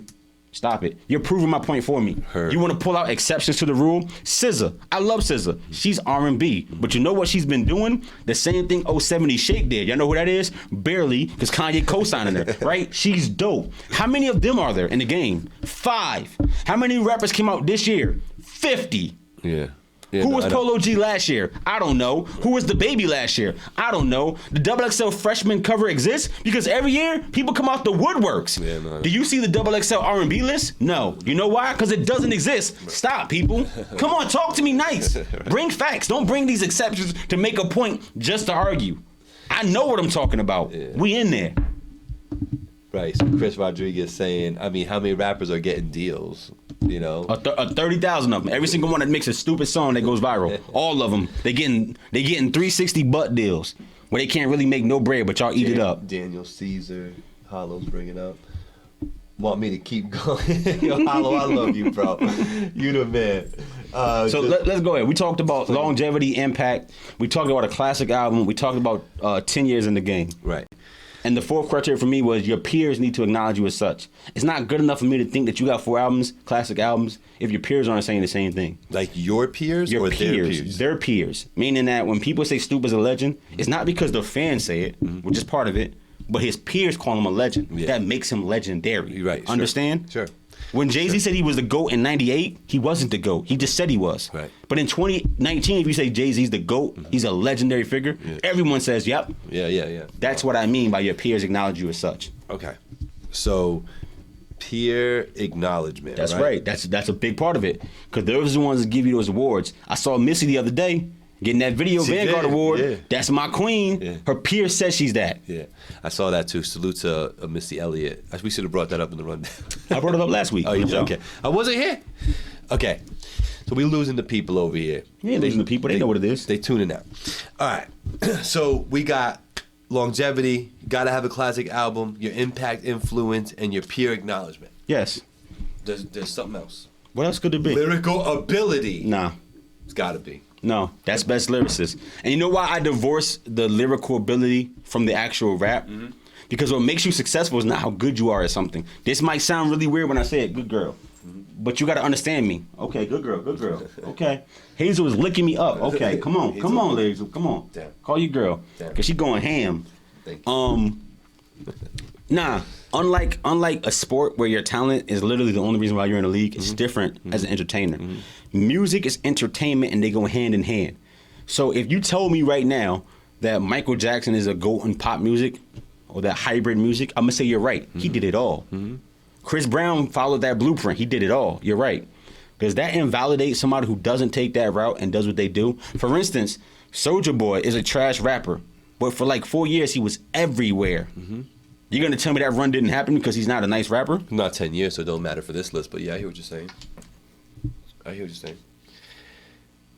We acknowledge that most of our the OGs, they don't rap like people did in the mid-2000s when lyricism actually mattered. Right. Like, they were lyrical for their 80 times, for instance, right? But, and this is my opinion, somebody like a Goods would eat up most of our mainstream rappers. Lyrical miracle. Do you agree? Goods, the battle rapper? Goods, the battle rapper. I mean, he might be a bad example. Like a Rum Nitty would eat everybody. Okay, cool. Yeah. If that's your flavor. Yeah. So that invalidates that point. Yeah. He would eat up almost every mainstream rapper out there as far as lyrical gifts. What he does with the pen, eat them up. So how is he not the GOAT? Because he's not playing in the NBA. Okay, but you said lyrical ability. Right. I think lyrical ability needs to be taken in consideration when you're coming up with a best hip hop artist list. If you come up with a best rapper list, then I agree. If you come up with best hip hop artist, I don't. Because of that reason. Because the best people don't necessarily get to play in the league. And the NBA is different. Right? If you that good, you find your way. But let's say you don't have ambition to be out there. Are you not better than Jordan because you played at the Rucker? See what I'm saying? I'm saying that you can't be considered unless you make it to the league. That doesn't mean that you're not better than everybody in the league. And that's the difference between hip-hop and sport. But what you're talking about is the actual skill of being able to play basketball. So how can we not talk about the skill to actually rap? Because it's subjective. What you're looking for in a rapper is subjective. It is. Because some people literally like Blueface who don't say nothing. And they will tell you he's a great rapper because he does what I need him to do as a rapper. And because there's no criteria like for instance, if lyricism sold, what did Jay-Z said? Lyrically, I be Talib Kweli. Lyricism has never sold. It has never been a defining factor in their genre. There have been people who've been really nice who have sold, but lyricism has never been the defining trait for an artist to be successful in the business. I understand what you're saying, but here we go, though. Let me just say this. Go for it. Wait, the way you're setting up this criteria, I'm setting it up. The only thing we got to do is go look at album sales then. No. That's really where you're at. No, we don't. Yes, we do. No, we don't. Because your whole list is basically around the fact of album sales. No, the whole list is around the entire body of work. You're gonna put Drake ahead of somebody like who on this list. So why are you mad about Drake? First of all, that sounds like a personal thing. No. Is Drake not successful? He is. Has he been around 10 years? Does he have multiple classic albums? No, I'm asking you. He belongs on the list. Subjectively or objectively? Which one would you use to talk about Drake? Objectively, does he not check off all the boxes? He does. So then what's wrong with having him up there? Because he's not the best rapper, lyrically, according to you? I'm just saying that you're going to put Hazel... Oh, you're just going yourself. Hazel...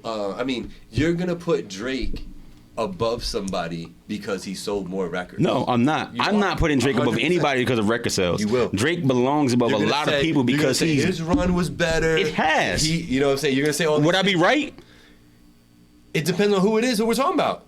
Okay, who are you afraid of? Who you're talking? Like, let's take KRS-One, who people love. KRS-One's not in this conversation, but he should be. As a talking piece. KRS-One is a hip hop legend, is he not? Look, is KRS-One a hip hop legend? He checks off all these boxes, right? Okay, who would you put ahead on the list? Drake or KRS-One? Because the fanboys will tell you KRS-One because I'm staying true to hip hop. Mm-hmm. But we all know Drake is the bigger artist, not just in sales, but in everything: impact, influence, how he did it, how long he's been around, the whole night. Yes, he is. You can't. You're judging his impact based on your age. No, stop it. You are. You are basing your. I would rather you. Age. I would rather you tell me that I don't know hip hop than to sit here and tell me my age is a factor, as if because I'm not a slave to the moment and you know better. Don't do me that way. I know. Don't ever use the age argument. If I wasn't versed, that's different. Tell me I'm ignorant to a topic. Don't tell me my age is a defining factor. Cut it out. All right, I'm gonna tell you this: if you were running around the Bronx in the early 90s, late 80s, okay, and you were a part of that whole scene, there's no way you're sitting here in front of me right now telling me that Drake is better than KRS-One. Drake as a hip hop artist is better than KRS-One in totality of everything we talked. No, it's bro. sales. Okay, that's what you're saying. Fine. This is what I talk about, the fanboy shit. You know how many people were in Bronx with KRS-One running around? A lot. No, a couple million people. Right. And how many actually went there and watched them rap? A lot. A couple thousand people, right? The rest of the world didn't. Right. So if the only way for me to understand how much of an impact he has is to be in his face, that he didn't do a good job at being the artist you claim him to be. You see, Drake, I don't have to go to No, real chat. Think about what I'm saying. I don't need to go to Toronto to see Drake's impact. I see it in fashion, sports. I see him at the finals. No, stop, bro. Right. No, stop. I hear what you're saying. That is how you measure greatness in this industry, about your reach and your influence and your impact, and it's just bigger for him. He is a superstar that crosses genres. Whites, blacks, Spanish, doesn't matter. He can play at Madison Square. He can play in the hood. It doesn't matter.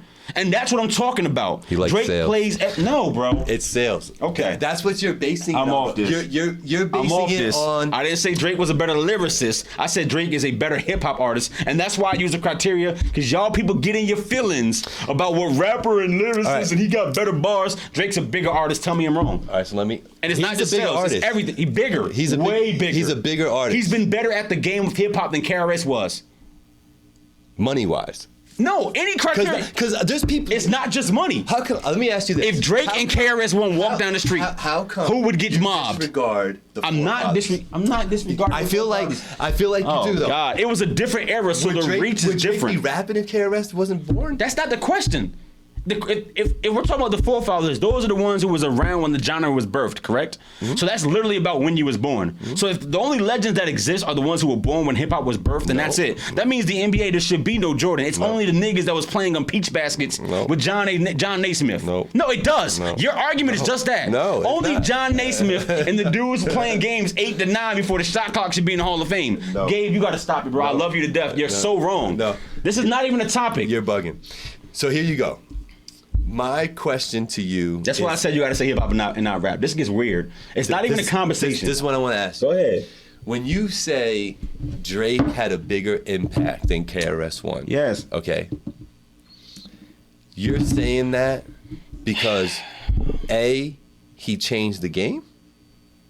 I'm saying that. I'm asking you. That's a question. No, I'm saying that because look at the owl. when you see Drake's owl, Yeah. right? Yeah. People know what it is. Yeah. Before Drake arrived, you saw owl, you thought the actual bird, owl. Now when you see owl, you think Drake. When you hear Toronto Raptors, you think Drake. Okay. When you think of battle rap, and we know that there's been some vicious battles, vicious, that are way better than what Meek and what Drake did, right? Not even close. No Vaseline, probably like 1 or 2. The bridge is over. Exactly. But when you think of diss records, you think Drake. And Eminem, no, stop. No, you think that, Gabe. I'm saying you have to think KRS-One. I'm telling you that the only people that can vote on the topic are the ones who are here today. Agree? Yeah. Okay, cool. There's almost 8 billion people on the planet. If you said diss records, they're not gonna say KRS-One. They're gonna say Drake and Meek first. And Eminem and Machine Gun Kelly is more recent, and they're still gonna say Drake and Meek first because the reach, the cultural impact that Drake has had, and in reality, how big Meek is becoming after the fact, which is kind of scary, because Meek was literally just another rapper in the stable, and he has turned into something way bigger for the culture that had more of an impact in today's time. Was it bigger than Biggie and Pac? Drake and Meek? No. No, not to the culture. But was the reach wider? Yes, because the internet thing has changed. So you take, hold on, let me finish. You're using the I'm internet not. as a crutch, I'm not. Come on. I'm saying that I understand that. And if you ask hip hop purists what was the better battle, they're gonna tell you the people who had more shit to say that was realer. But I'm gonna tell you and remind you that what Pusha T did to Drake was super personal. It was just as ugly as something like an Ether, right? And that was a better battle. But people will say that the Meek and the Drake one was bigger because it had a bigger spotlight. But I know that the actual Drake and Pusha T battle was way better on so many levels because I understand the difference. LL Cool J battles better than both of them. Cool, but LL Cool J is on nobody's top 25 hip hop artists of all time list. No, he's on there. He's on some people's list. No, he's not. He's definitely on. No, he's not. How can he not be he's on not. people's list? He's He's definitely not. on people's He's list. not. He's in people's top 25. No, he's not. He has to be. Make your list. I bet you ain't there. Top 25 hip hop artists. I bet you don't have LL in top 25. Yeah, list? and yours, because you know better. Stop it. He ain't there. LL. He ain't there. He's not there. He doesn't hold the same See? significance with me. You know, he doesn't. Bro, because he's not there. That's why. And he did great things. He's not there. He was Drake before Drake, and you know him right. LL was Drake before Drake. He's doing exactly what Drake does. Singing to the women, rapping to the fellas. He was Drake before Drake, and he's not on the list. He opened that lane up. Doesn't matter. That means you're an OG. That doesn't mean you're the GOAT. They're different topics. Okay. All right, so you're getting hung up, and you did this last week too. You're getting hung up on the greatest. Greatest? It's a singular term, right? Of course it is. It's not plural. It's not greats of all time. When I came up with this segment, Yes. I said, what's the name of it? We said best hip hop artist. Yes. Okay. Hip hop. Right. Not lyrical miracle. Right. Not rappers. Right. Not singers. Right. Hip hop. I never said anything about GOAT. Cool. You're right. you were right. But we said we have criteria that makes this objective and not subjective. Right. And based on the criteria, which you didn't disagree with any of them. Right. You can't not bring in your outside opinion. Based on that chart right there, who's bigger, Drake or KRS-One? Who's higher on the list based on that? Then that's the only thing we should be saying. My case is closed. The reason why you have criteria so that you don't bring your heart into it. All right, so listen. Facts only. Here's the thing about peer acknowledgement, and it's hard to quantify this and speak for other people with peer acknowledgement. Talk to me. So, are you telling me that you think the hip hop world, the real hip hop world, not fucking Young Thug, right? The real hip hop world. Hip hop is in there. So you can no. Thug is in the hip hop world. Stop doing that. It doesn't matter. You're bringing bias into the conversation. Okay. Fine. Keep Young Thug in there. Yeah, he's in there. I don't like him, but he's there. Are you trying to tell me Yes. that KRS-One's peers don't look at him as a legend, OG, and impact on this industry? My OG's my OG, my legend's my legend, and impact is impact. You're right. All those things, you're absolutely right. We said who's bigger, who did more with what they had, Drake or KRS-One. Not who you like, not who you revere, not who your OG is. Who did more with what they have? Obviously, Drake reached further. So when it's obvious, then what is the argument? Because you want to at least pay homage to the OGs? That's not the conversation. No. I pay homage to all the OGs of the 80s and the 90s and the Sugar Hill Gang because they originated this. And Cool Herc. You're right. But I'm giving you context. There was no internet back then. You're right. So the reason that's not my. Hold up.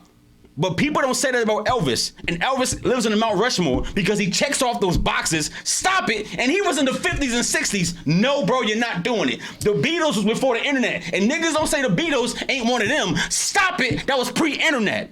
Stop, Gabe. Biggie was around before the internet, and niggas don't say no internet, no Biggie. Biggie's acknowledged. Stop it. When you matter and you're supposed to be there, people give you that. It doesn't matter the era. It does. It does, because in the I just proved my point. Give me facts, not opinions. I proved my point. So you're telling me I'm telling you that Elvis Presley is on the list because he's Elvis Presley, not because he had internet. You think that Drake and all these other flip-flop rappers would have a leg to stand on or money in their pocket if the internet didn't exist? Elvis did without the internet. Right. I don't think these guys could. Okay, maybe they can't, but that's the climate we live in. That's all I'm saying. So as long as you acknowledge that. I didn't say why they're the best. I said, who's the best? You want to argue semantics with me about why. Oh, but they got IG. You were arguing greatest versus greatest ones. Right? Because there's a difference, and you know that. Greatest is a singular word. If you're saying plural, that's why I said don't use goats. Greatest ones of all time is goats. Greatest of all time, sure.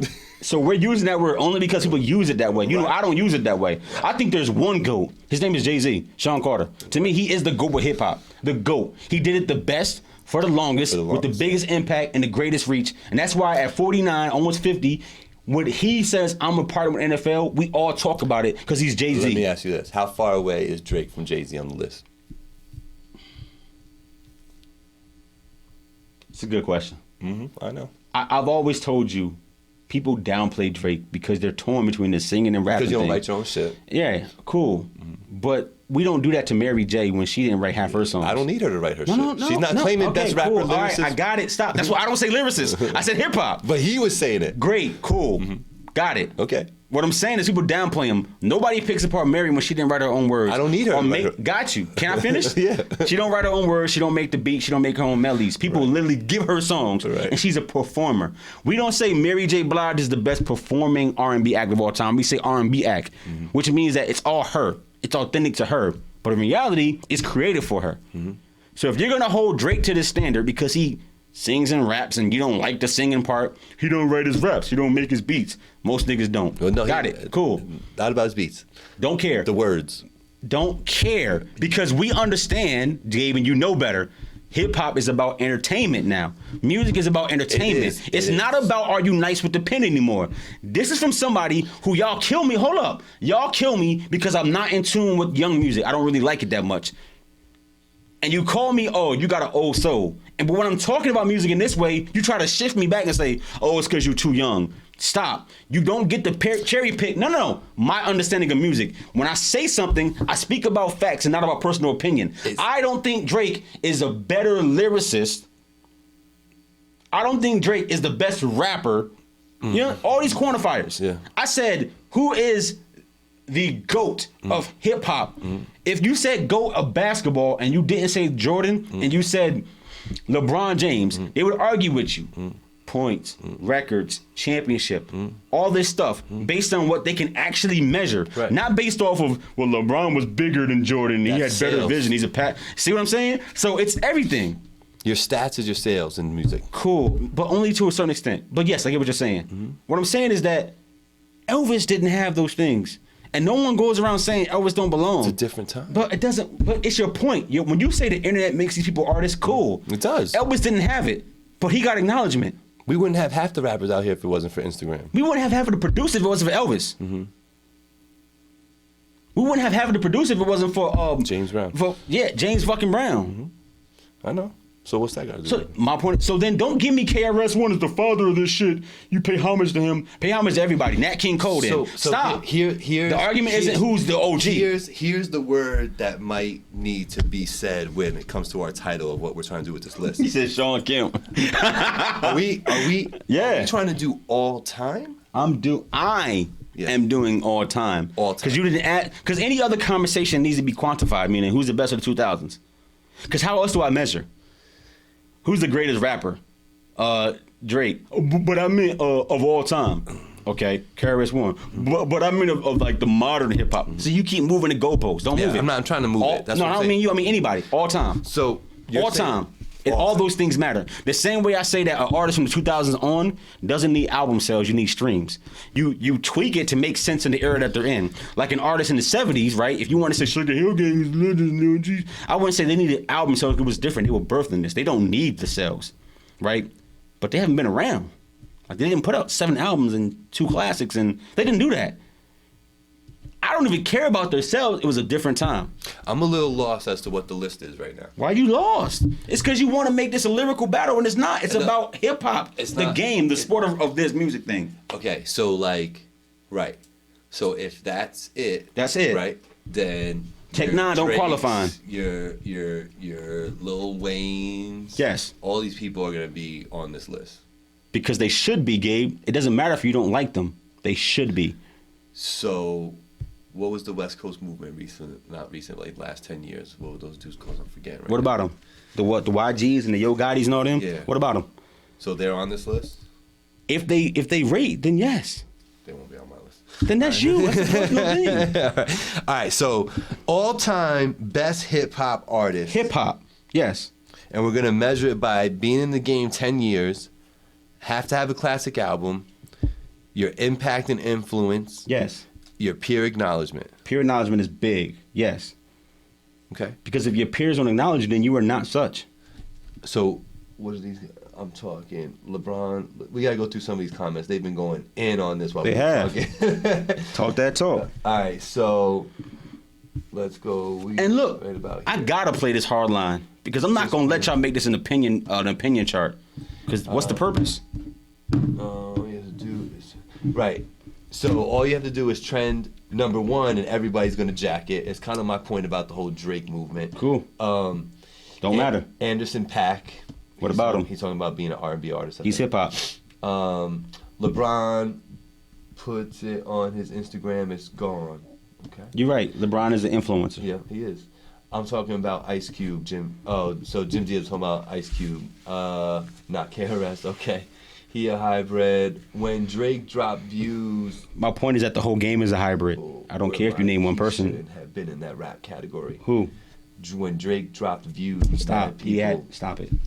Come on. What's the argument? Y'all just hating on Drake. Just stop. It's a different era of buying music too. Most albums don't sell. People don't buy music. The internet made it too easy to get. We've already acknowledged that. That's why we don't take sales into account. But somebody should have listened to your shit. That's what it's about. Did people listen to it? Because if nobody heard it, it didn't happen. See my point?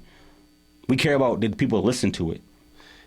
What's crazy is the album sales can be manipulated and boosted by giving a free digital copy with the purchase of artist. We know that we're not talking about sales. We're saying that people listen to it. I didn't buy Nas's album, but I listened to it, and if it was good, so would have everybody else. Right. We all heard it, and we all say it's bad. So Remy says facts.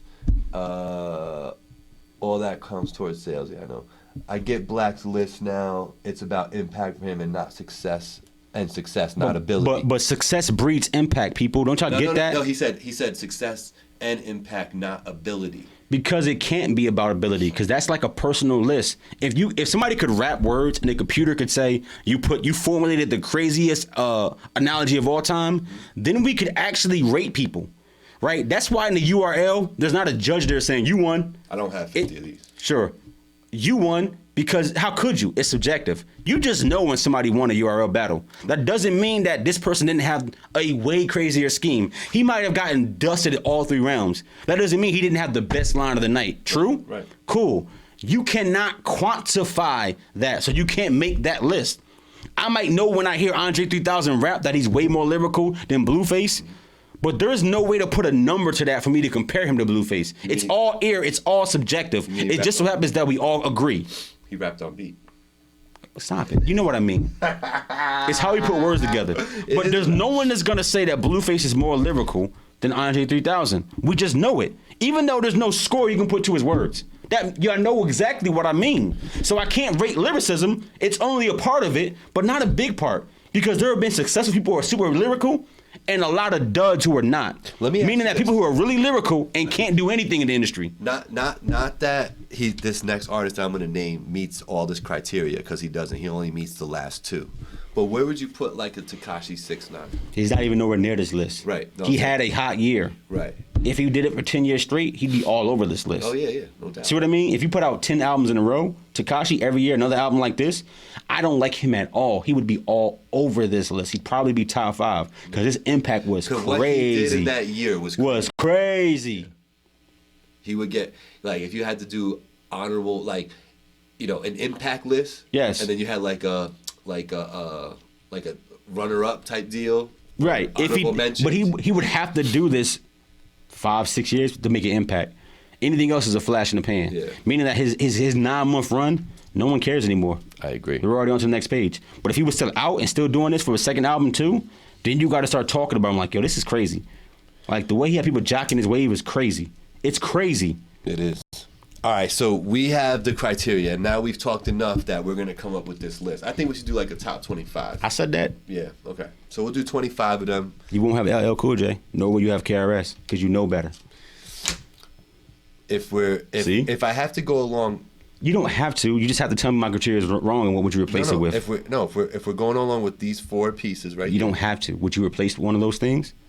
I don't have to, you mean? Of course not. Would you replace one, and what would you replace it with? I already told you that I would prefer this list have something to do with ability. How do you rate that if it's not personal preference? But now that you want to go that route, I don't know. Stop. You know, I'm down. How do you rate lyrical ability if it's not personal preference? You know what I'm saying? Yeah, how do you quantify that? Because you know what it is? J, M, Nas, they spit a rap. Everybody's gonna go, them dudes can rap. They got mad ability. That's not true anymore. Gay. They got mad ability. All right, let me say this for y'all so that y'all can be haters. No, it is not true. People now think that complicated rap is stupid and boring. And no. And that simple is better. Mm-hmm. You're saying that your generation would lean towards lyrical miracle. Mm-hmm. I'm telling you that under 27, it doesn't matter, and that's a big population. Their voice matters in this conversation. They will tell you that, yo, that Jay Critch is super litty. Mm-hmm. Jay-Z who? Mm-hmm. Right. And now you know I'm not playing either. No, I know. So we want to come up with a list of the 25 most... best at the sport of hip hop. Right. Most successful. No. That's what it is. No, it's not. It's not. It is. No, it's not. That's what you want. No, it's not. It is. That's what you want. That's just sales. Stop it. It's not just sales. That's why I said best at the sport of basketball, just like hip hop. Mm-hmm. If you compare the two things, right? Are you going to tell me that James Harden is not one of the best players on the planet and has been for the last 5 or 6 years because he doesn't have a chip? No, he is. Of course he is. Mm-hmm. See? It's simple. He's one of the best at this sport of basketball. He has some success. That's part of it.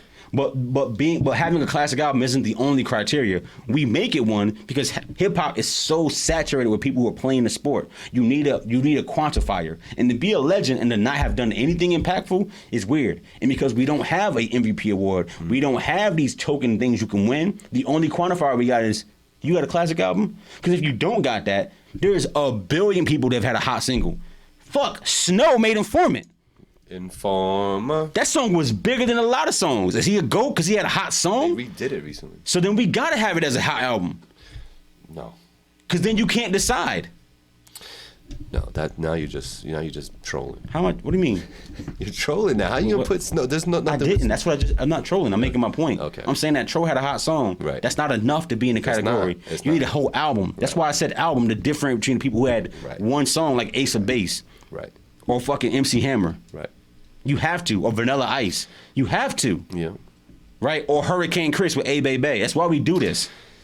Because then they'd be all over the list. But the song I liked the most was Cranked Out by Soulja Boy. Who cares? Right. So, all-time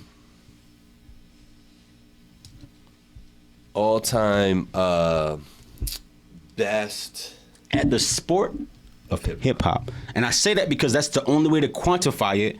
Where if I said Drake got an album, for instance, I'm using Drake because we like to hate on Drake, not because I think he's the GOAT, because he's not. Drake got an album that everybody would consider a really good album, and I don't know, Block Boy don't. Most people, when I talk like that, would be like, I agree. See what I mean? And I don't have to go deep and be like, but track number 7 was about his mama dying, and you don't need all that. I can just say it and it makes sense already. Right. That's why I use that as a quantifier, because it's something that we can all identify with. Right. So I'm with it. I'm with a list of all-time best people at Hip the hop. sport of hip hop. Yeah, right. That's what I just said. Best hip hop artist. That's what it is to be an artist. You have to play the game, and the game is more than just being nice at it. The game is how you promote yourself, how you influence others, how long you've been around. Our list's gonna be interesting. It is. Our list's gonna be Because if you say somebody like a KRS-One, I'm going to throw up in my mouth. He doesn't quantify for this list. If you said pioneers of the game, no. He meets all Pioneers in this the criteria. game. KRS meets all this criteria, by the way. 10 years, he's got 25. He is not on your top 25 Classic list. album, he has 2. Which one's a classic? Before you do it, no, I'm not saying I disagree. Hold on, stop. I'm not saying I disagree with you. Name a classic KRS album. Name one. Hold up, name one. No, there's 2. I got it, but name one. Pick one. I'm forgetting names right now. Cool. Then it's not classic. No, it is. There's 2 of them. There's 2 of them. If you ask me my classic albums, I can name off every single one of them because they're classic. Do it. Illmatic, Yeah. The Blueprint, Yeah. Get Rich or Die Guess who had the Trying. blueprint first. We know. Got it. Cool, but Jay-Z's is better. Got it? Absolutely. The Black Album, Yep. Illmatic. Yep. Cool. Shall I continue? The joint with the bridge is over. The Joint with the Brit. It's not classic then. Yep. No, that's the Cool. classic album. Ready to Die. Ready to Die is classic. Thank you. Yeah. All Eyes on Me. Yeah. Thank you. Shall I keep going? Like, how much do I have to say to you for you to get it? Right. If it's a classic album, you know it. The Miseducation of Lauryn Hill. It's yeah. See, when The I say score. it, absolutely. Do you like the score? Absolutely. When I say it, there is no debate in it. You can't say no, it's not, because you'll sound foolish. When you say the album and people get it, you're right. So, Criminal Minded. How many of y'all think Criminal Minded is a classic album? I'm just asking people. Everybody on here. The 1995 joint, self-titled, KRS-One, and Return of the Boom Bap. Those are my 3. He says classic. He just means albums he likes. No, those are classic albums. Okay. All right. So, we're gonna come up with this list, Yeah, we are. and we're gonna talk about it next week. And I bet you KRS-One ain't up there. If you add them in there above some other artists, you know you're going to look crazy. That's why you Chris! can't hold me. You can't hold this one. You got to be honest. But go ahead, I hear you. We are running out of time. Yeah, we are. You know, Things happen. Yeah. I'm sorry, Angie. Yeah, no, we're gonna have to get into we're gonna have to do our other stuff next week. But Okay. I want to thank everybody for watching today. Yeah. And being a part of the discussion. Yeah.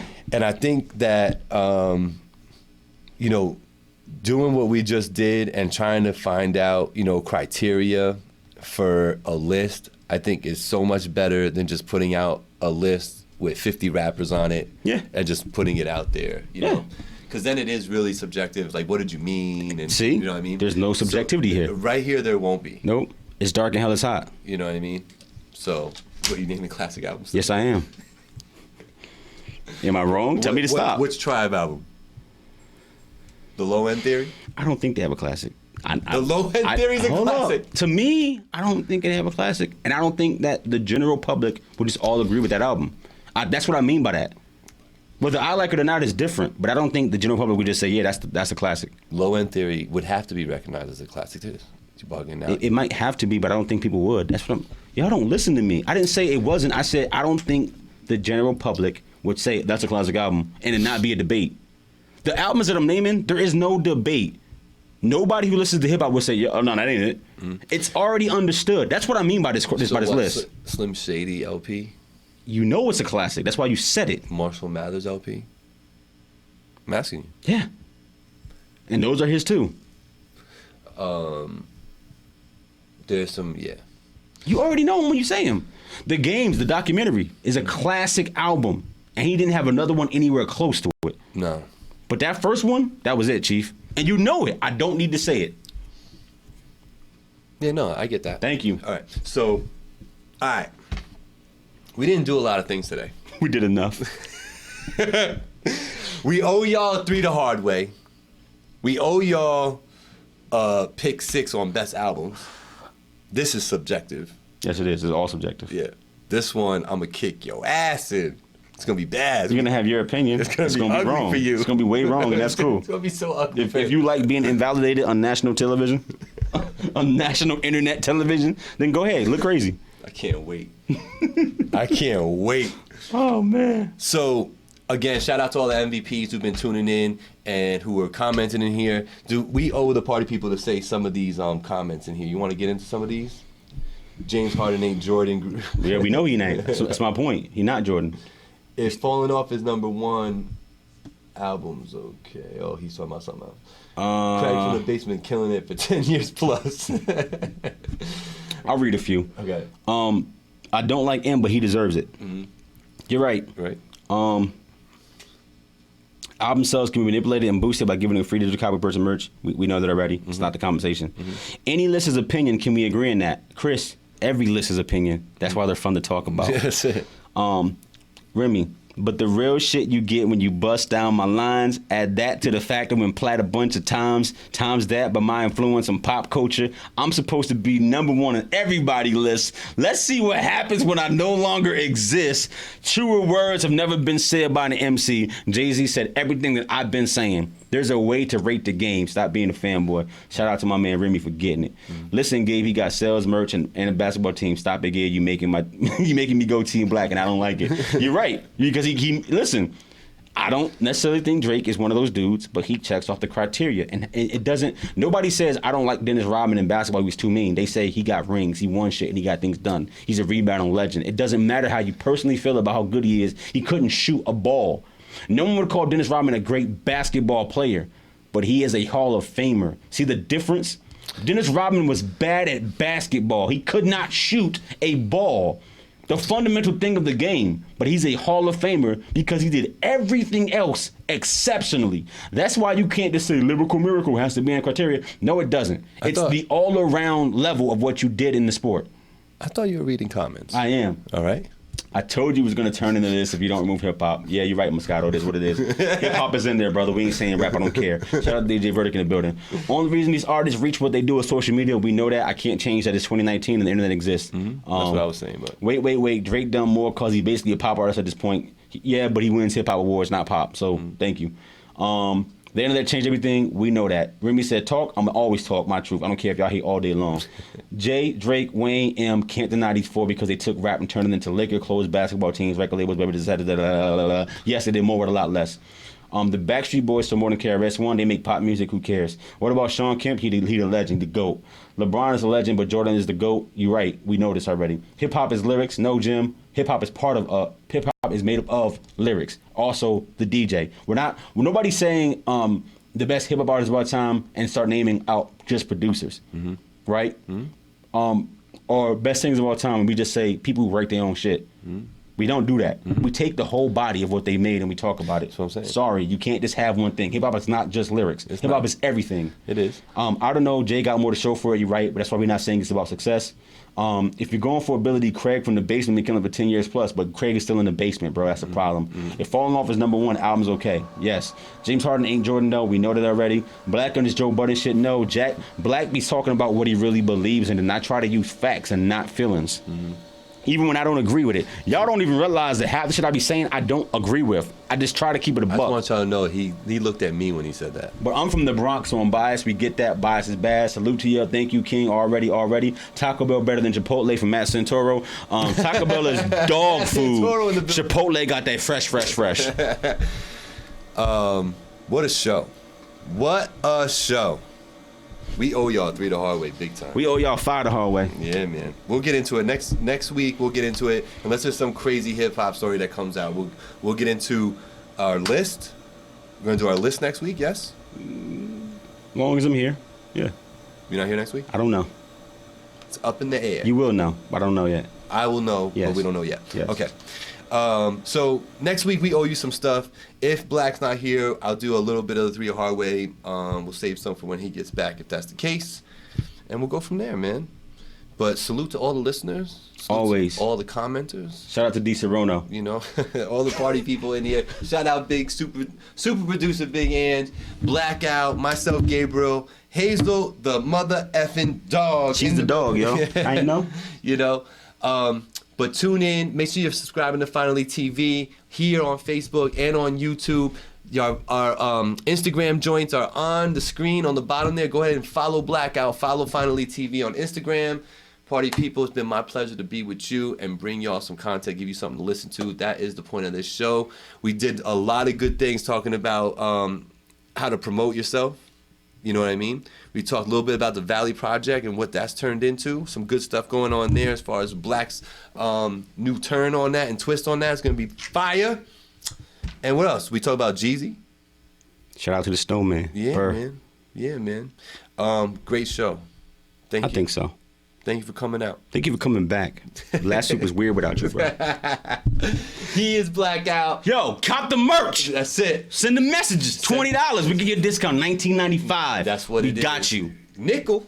Shout out Royce to 5'9" too. I was about to say that. Yeah. He one of my goats, but he don't make this list. See what I mean? He doesn't make the list. Nah. But he is a GOAT. All right, y'all. Be good. What we talking about podcast 820. We out, baby.